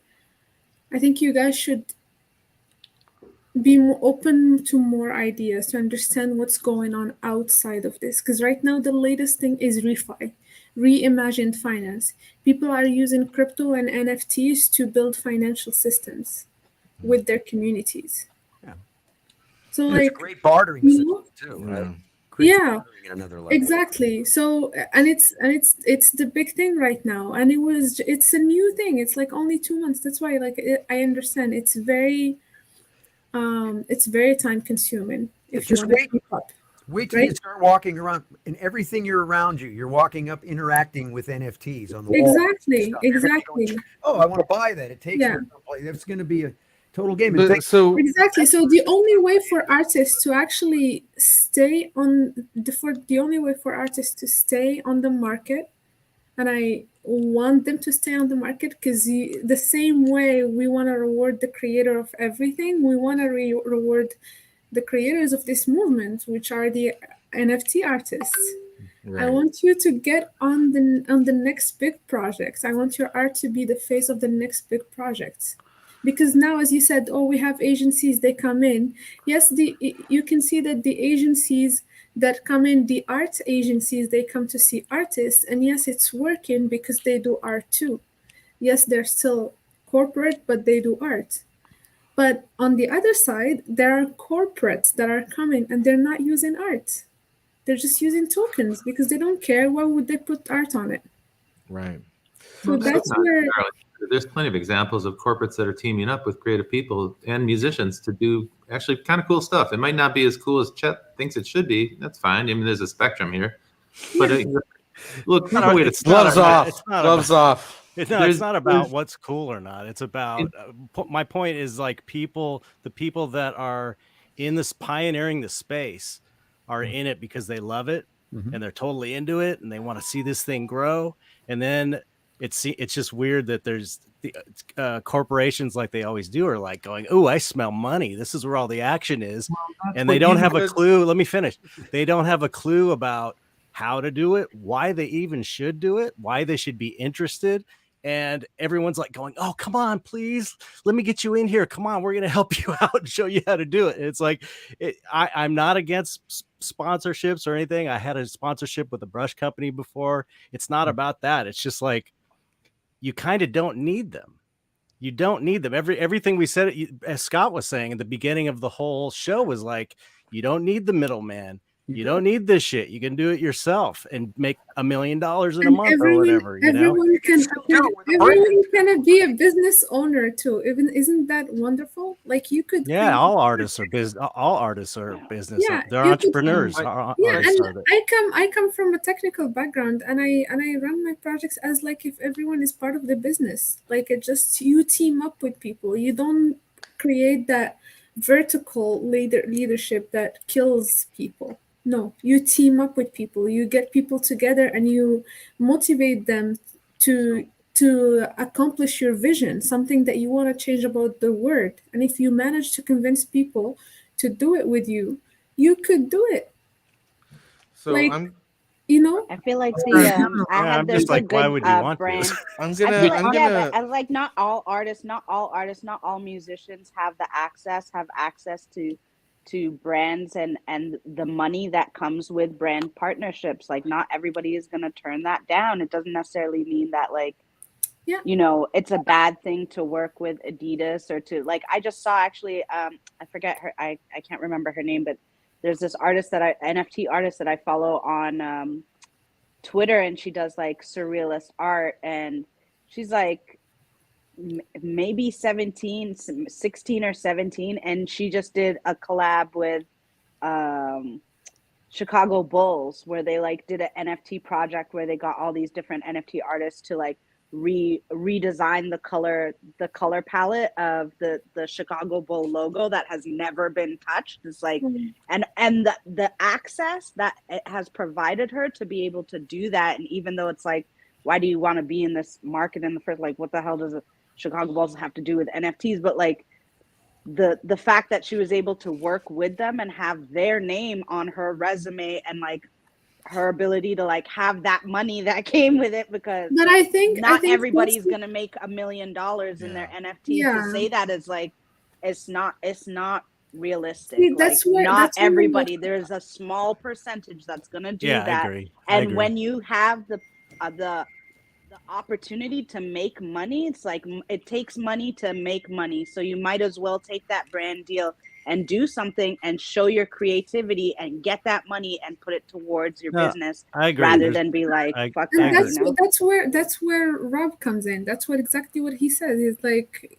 if it aligns with your values, it's an opportunity. That's it. Just an opportunity. Yeah. Hopefully they don't come and fuck everything up for the independent. Yeah, exactly. Hopefully. But if you look at it like that, I can tell you for sure that's going to happen. Like if your view is that it doesn't have anything to do with it. It doesn't have anything to do with it. It won't happen for me, not necessarily. It's if I do it independently. Well, there was a time where the web was not commercial, right? This is going back 20 years or more, before big brands got involved in the web.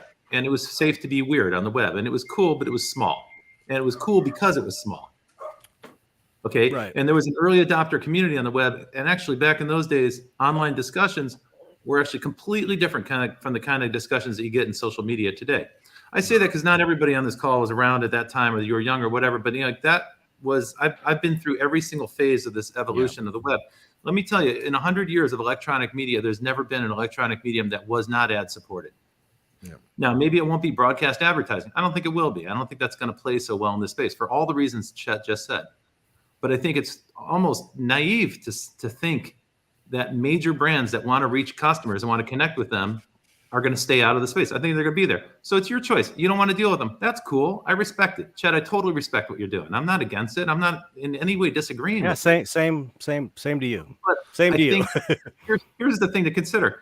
So far, everybody on this phone call or this video call has been saying, it's awesome to get paid. It's awesome to make money. It's awesome that you can do a drop and make $5 million. How is that different from getting paid by a brand? Seriously, if it's all about making money, how is that so very different? Well, and so this is my defense of the brand. You're in a year, you're going to have brands that are not just dropping free NFTs. They're going to be giving away wallets, and they'll be providing you with a wallet that's way more secure and way easier to use. You're right. That's probably what will help mainstream the space is brands and money like that. So I totally get it. I'm not against it. It's like my point is that it's like, you know, it doesn't sit well with me when brands aren't into it for the right reasons. If I will, if I may, come and take I've been the ones that are looking to come and take advantage of all the good fortune and all the people that were building it. You know, maybe it's the idealist in me. It's going to happen anyway. It's not like my opinion matters. You know, it's like it's going to happen anyway. Don't ever change that, because that's what's great about you. And like when you get a chance to talk to a brand, you got to tell them that. Say like, you have zero credibility and you don't enter space and you're going to fail. Like Scotty said, like you're going to tell them, stop with that plan because it's bullshit. It's not going to work and no one's going to care. I'm going to teach you how to do this, start small, and we're going to build credibility together. That would be an incredible benefit. Now you don't want to do that. You don't want to be a consultant. I get it. Maybe it was a cool. If it's a cool brand, I'd do it. If it was something I was into, if I may. I'm sorry. You go first. Please, I'm gonna have to say this one. First of all, like sometimes more than aligning with your values, sometimes you just need that much money to make an impact. That's true. Sometimes you want to change something. Sometimes you don't. Huge, you know. Sometimes you know that you need that much money, right? Sometimes I'll take anyone watching. I will take your money happily and use it to support many people. If you would like to uplift people out of poverty, please come see me. I will. Honestly, the only reason I said anything is because all I've ever heard. I'm sorry to interrupt you. You can finish, but is that it's everybody's very pro bringing corporations and brands in, and I never hear a voice going like, "Hey, wait a minute." So I just thought I really just kind of wanted to push back and talk about that aspect of it. Yeah, but see that's where the biggest misunderstanding in the space, in my opinion, because freedom comes with responsibility, whether we like it or not. That's the truth. Like if you want your own money, you want to save it, you have to learn custodian. Like I go to events when there are parties and stuff, and a lot of people shows up, and I go to lecture about custodians, and nobody shows up. And I'm like, how are you gonna save your money? How are you gonna make sure that your money is safe the same way it is in a bank, unless you are a responsible person? And that's where it comes. Even when you want to work with brands, as I told you, sometimes you need that much money to make an impact. You want to do something that needs a lot of money. The space, all of it, does not have. It's like less than what Google makes in a year. Let's be real, right? So if you want to make a change, you have to work with these big corporations. But as Rob said, be responsible. Be a responsible person, because you want to free them. So be responsible. Don't jump with the first brand that approaches you. But the moment the brand that aligns with your values approaches you, try to build something great with them. That is the only way we can flow this way, right? That's fair. If I can, I want to touch on a couple of things that Robert was touching on. So, because I'm much older than I look, and so I am just being honest. So you don't look a day over 80. Thank you. It's the blood of virgins and children that I smear on my face every day.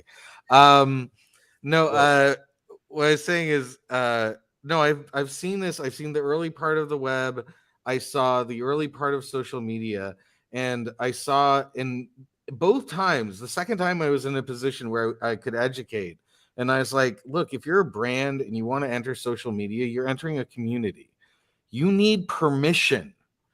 You can't just enter the community. You need permission to enter the community.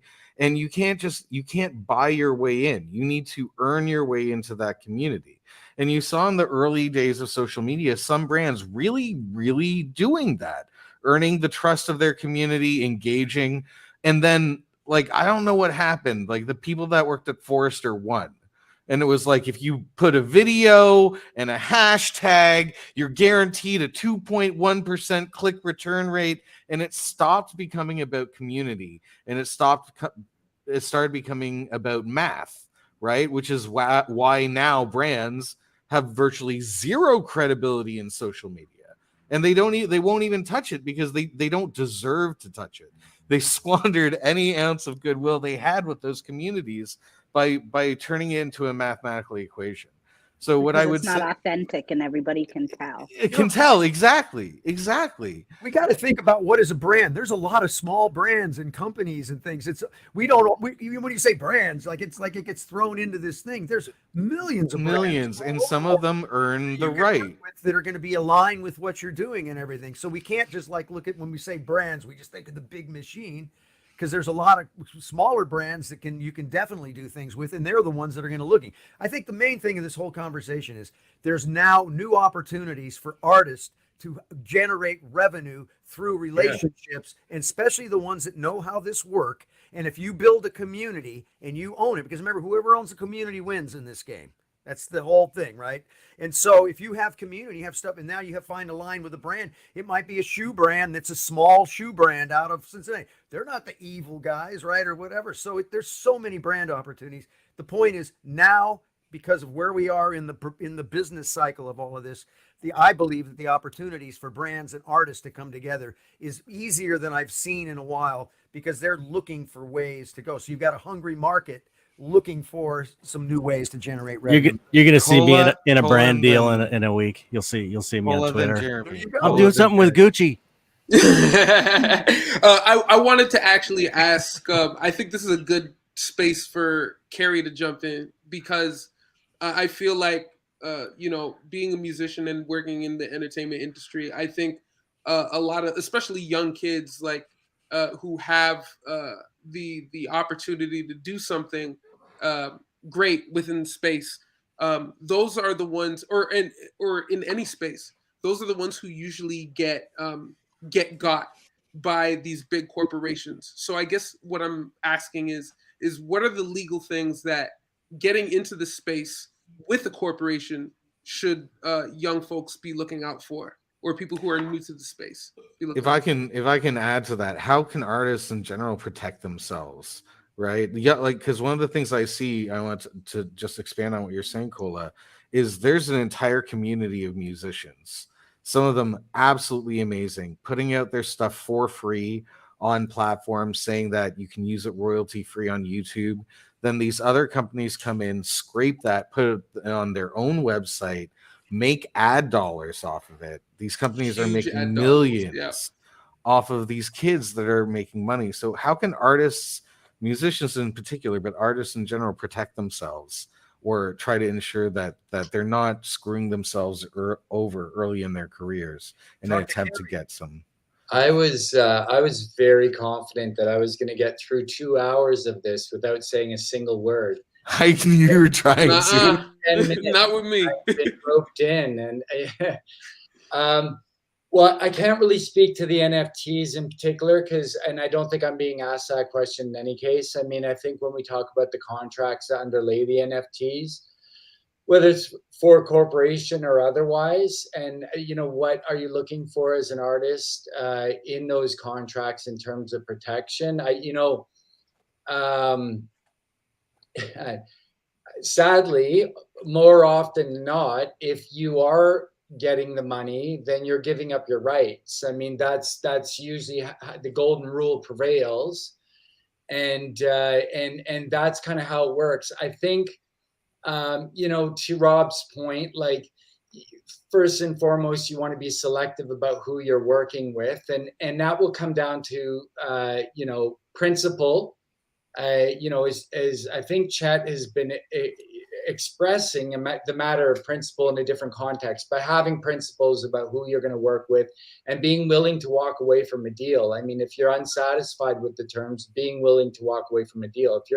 If you're not willing to walk away from a deal, then you're going to accept the terms that are put in front of you, and more often than not, those terms are not going to work for you. So that's a very generalized answer, but basically, I think you need to be able and willing to walk away from a deal, and you need to be selective about your deals, and then maybe also like any examples of bad corporate behavior or unscrutable actors, or I think shaming goes a long way, especially in social media where brands get caught out stepping all over artists. I think one of the things that's good that's come from social media is the populace, the comments. People have a voice, and if brands fuck up, pardon my language, they'll hear about it. And so there's sort of an accounting from that perspective as well. Like brands now have to be very careful about the optics of things. So if you're an artist and you get run over by a brand, they steal your work or they break the terms of the contract, and you rely on the fact that they have deeper pockets and better lawyers, then they're answerable to the community. So nobody there a wants way to be to turned connect? into a meme. For sure. But is there a way to connect the flexibility of the NFT and Carrie? Like you'll probably need someone else's assistance, but maybe Jeremy or Scott, you might be able to chime in here.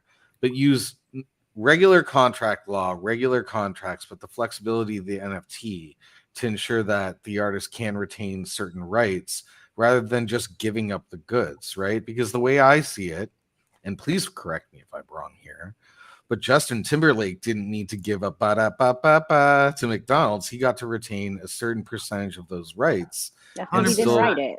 Right? 100%. He didn't write that. And pardon? The guy from the Clips wrote that.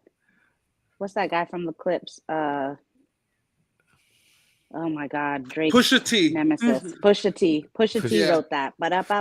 He wrote that.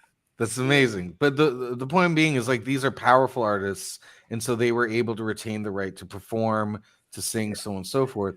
Why should a smaller artist have to give up those same rights? And is there a way that NFTs can facilitate it? And is there a way to write real world contracts into that to protect the artist? Smart contract can have anything in it, right? You can the contract can have anything. But a smart contract is not a legal contract. Yeah. This is something that we haven't discussed. There's just not case law for it. Like, go ahead. Well, certainly, yeah. I think there are limitations, Jeremy. I mean, I think if you're attaching a contract in the minting process and the terms of the contract prevail, and it would be an enforceable contract, but yes, there's. But when you say that, you're talking about terms of service that minters or transactors agree to before minting. This contract is tied to the this verbiage is tied. Oh, right. To the This terms of service, which we acknowledge in our courts, is tied to this blockchain record. But the smart contract is not actually a contract. Like, which is Jeremy, you're right with respect to smart contracts. That's what the NFT really is a smart contract encoded on a blockchain, right? That's the code that's on the blockchain. But what Carrie was talking about is the agreement that you strike with anyone that wants to license your art. Different. That's not a smart contract. That's a traditional legal contract that we have, hundreds of years of case law around. So we understand how those work. You only confer the rights that you're willing to confer. So you're an artist. You control your rights. You don't have to say yes to anything. You can say, no, I've got integrity. I don't want to sell out. I'm not going to do it. Or you can say, yeah, take it all. If the person who's paying you is paying you to create something, then there's a very strong likelihood that they're going to own that, right? Because they're going to do a total buyout. If I were working for a media company and I hired any of you to create stuff for me, I would try to get a total buyout. I might not get there, but that's what I would start from. That's what I try to do. If I were a performer, I might say, hang on, I'm not giving you the rights to the song. I'm not giving you the publishing rights, but you might get that performance right. You might, that's negotiable, right? It's exactly what you accept and what you're willing to take. As an artist, Brian, you make paintings. I make paintings. When you sell an NFT, you're not selling the painting unless that's something you want to do, but that's really, really rare, like selling the physical item. You retain the rights to the physical painting. You retain the rights to that image. You retain the rights in all media. You're not conferring ownership. So if somebody comes in and wants to do a deal with you and they say, we'd like to license that image for this usage, then you got to define it really narrowly. What is the usage? What is the time? How long are you going to use that for? In what conditions? How many people get to see it? Maybe there's a limit on the number that they're going to give away. There's lots you can do to control this and contain it, and you're not having to give away the store. And I want people to understand that, like, just because there's commercial interest here and people want to popularize this to bigger audiences, doesn't mean it's like going to somehow infect it, pollute it, rip you off, and leave you empty-handed. I don't think that has to be the case. That is what happened with Spotify. So I get it. People got burned, and I get it that like a digital image on the web until this point in time, you couldn't protect it. There was no way. The web's a copying machine. It makes digital copies on demand. That's what a server does when your browser asks it for a page. It makes a copy and sends it to that thing. So you're right. Like in the past, artists have gotten burned. By the way, this is one of the reasons why the big media companies have been very cautious about how they proceed into the land of NFTs. If you notice, television brands have been very cautious about how they launch. You've seen the NFL and other major league sports are getting into NFTs, but what they're selling are very simple things like an image, a clip, something that they can control and minimize. Big media companies have been very cautious because they don't want to inadvertently confer too many rights. So every attorney I've talked to in Los Angeles about this subject, and I've conferred with a bunch, they're really cautious. Like they're like, we're advising our clients to just sit back, not rush. They're not missing a gold rush here. They don't have to jump into it and so on because they're a little bit worried. Where companies have gone for it, like Disney, they've created a limited edition series. So that means they can hire some artists. It's a total buyout. The artists aren't going to get paid, and the artists do a work for hire, and Disney sells that art as an NFT, or they sell some digital equivalent of it as an NFT. But that's a fair deal, and there's a market for that. And if you don't want to do that job, no problem. Like somebody else will. There's plenty of artists that will do it. This is a free market. This is about independence. This is not taking away anybody's independence. Yeah. What we've heard a time and again here, largely, from Witch Prophet and Scott, and I totally agree with them. You have an opportunity here to build a direct channel to your fans. You have an opportunity here. That's unprecedented in media. Like there was no way for you to build your own radio station. There was no way for you to build your own TV station. You just couldn't do it as an individual. Create your own currency. You can do that here. And then as Scott said, once you control that channel, and once you got that audience and they're surrounding your 1,000 fans, to use the Kevin Kelly idea, then there's a way you have a lot more power in the discussion with a brand. You have a lot more power to say no. And Scott mentioned, this is just the last thing I want to say. Back in the day, in the mid 80s, I worked for MTV, and that was back when MTV was kind of cool. Today it's kind of defunct, but back in the day, MTV was cool because there was no internet. There was no other place to find subculture and music and stuff. So we were like the world's biggest radio station. And every brand that wanted to reach teenagers was coming to us. But candidly, a lot of their ads sucked, and it ruined our network. We didn't want to put them on there.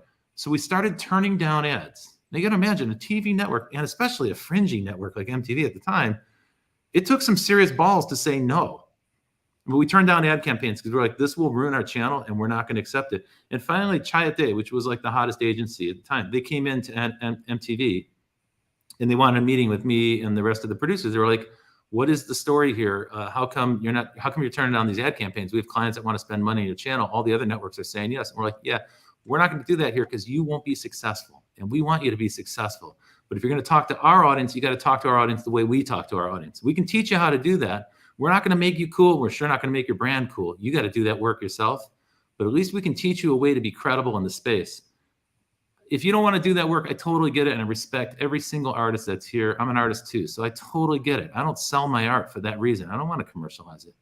But if you want the reach and you want to work with a brand and you want to get paid by them, there's a way for you to have a hell of a lot more power than you've ever had in history. That's really what's being presented here.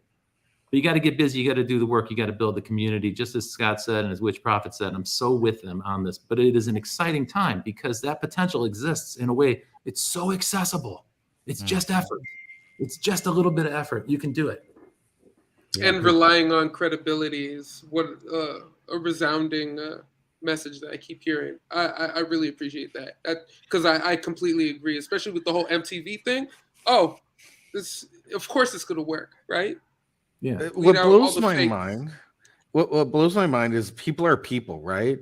And then they walk into a brand and they stop being people, right? Like it's and I've seen, because I was in advertising for way too long. But it's like, you go out after work and you have beers and you're talking about things, you behave a certain way. Then you go in and you're like, yeah, let's engage with people. And that's too risky. It's too dangerous. Like everything is so sanitized. And that's where they lose their credibility. And it gets to the point where people have viscerally angry reactions to brands, but all brands are collections of people. Right. So that's it's true. Like, it's this weird game we put ourselves into. But in Brands this need space, to remember their people. in this space, they're like the uncool person that has money in their pocket but doesn't know how to dance. Yeah. And you got to help them learn how to dance. Like they're afraid to put a foot While on the you dance. pick their pocket. But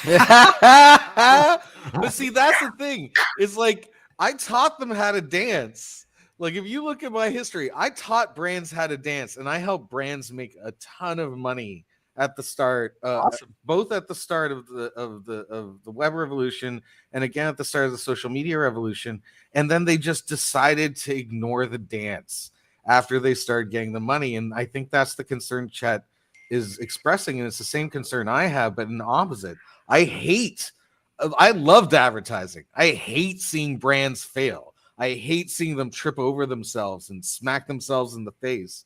And I just don't want to see them enter the space, have an opportunity to connect with their consumers in a meaningful way and have long-term success with them, and then immediately like take that goodwill and flush it down the toilet as soon as they find an algorithm that works for 6 months, which is basically what happened, at the turn of social media. So, I just wanted to say one thing. My recommendation to artists and people is take the fear out, man. Don't worry about it. I can tell you, I've gotten pounded on stuff. And when I look back at time, it was the best thing that ever happened to me. I just go into it fearful. I go into it like, hey, I might get screwed. Okay, fine. I'm going to do everything I can. If I do, it doesn't matter. I'm going to move on because it's about the ride. So I hear people complaining about these things that they've done all this time. And it actually blew them up in so many ways and so much value came out of it. But instead of thinking about the fear, it's like if you feels good and it feels like it and you kind of do your due diligence stuff, just go for it, man. Especially people that make stuff, right? I mean, you're going to make stuff and you can put it out there. You can make more stuff. Fear holds back so many people from doing stuff, right? Just go make shit because, man, it's all about the ride. It's about the ride, right? And so if you're not uncomfortable, you're not learning. Make it happen, right? Don't be so fearful. Just go for it, man. Especially now, because you might get lucky and just like poof, knock it out of the park, right? Or embrace the fear. What I always tell my students is, if you're not uncomfortable, you're not growing. Yeah. Right? If you're not uncomfortable, you're just doing the same shit over and over again. You need to be uncomfortable to grow. Pounded, I swear to God, at my age right now, I'm so thankful for all the things that I got pounded on because they made me, they changed my point of view and kind of moved me through. And then I look back and I'm, like I said, I'm going, we're past time, guys. If any of you need to leave, feel free to leave. I think I see Chet waving. I just wanted to say one thing that hasn't gotten brought up about one-of-one NFTs. Like we've been talking a lot about generative projects and 5,000 piece collections and stuff. One thing, as far as helping artists get into this space, you can come in and just do one-of-one collect pieces, like it's just a JPEG of a painting you have, or I started animating my paintings, which is really fun. You can just do anything and just offer it as, this is a one-of-one edition. I'm not going to make $1 million on it, but I might make like 10 grand if I'm lucky or something, or $500 or $200. But there's a whole group of people that are collectors that are not totally, I'm sure they want their the value of the work to go up, but they're in it because they're into collecting, and they're always online. They're into NFTs and Web3, and they're totally into it. All their friends are there, and they like to show their work off. It's the same reason people buy paintings, because why do people? I mean, paintings are like, a piece of wood, some paint. It's worth like $5 or something. You know what I mean? And it doesn't have any intrinsic value other than the value people get it because they love art. So. If there's Brian, because you were talking about, where's the value if it's a link and this and that. And it's like the collectors I found that are in the space are like, they're totally into the technology and they think it's super cool. And it is really cool. It's like the next phase of art collecting online, and blockchain allows that to happen. And it's like, in the same way that we all agree that a Rembrandt is worth this much money, it's like, the collector community agrees that this is a legitimate way to collect digital art, and it's all good, and So That's an excellent point. And you're lucky to have such a great community. Just these people are very, very unique, and unfortunately we don't have so many of them in the world, unfortunately, honestly. Yeah. It hurts, But but we that's don't have so many of them. We don't have enough for everybody. right. But that's being an artist as well. Yeah, It's like exactly. it's hard to get collectors. You only get a handful in your life that really support you. But for those people that are like independent artists and want to do it, it's like you can come. You don't have to do a big generative thing and make $5 million. You can make really good money just doing one-of-one pieces, and there is a market for you. You just have to find the people that are into it.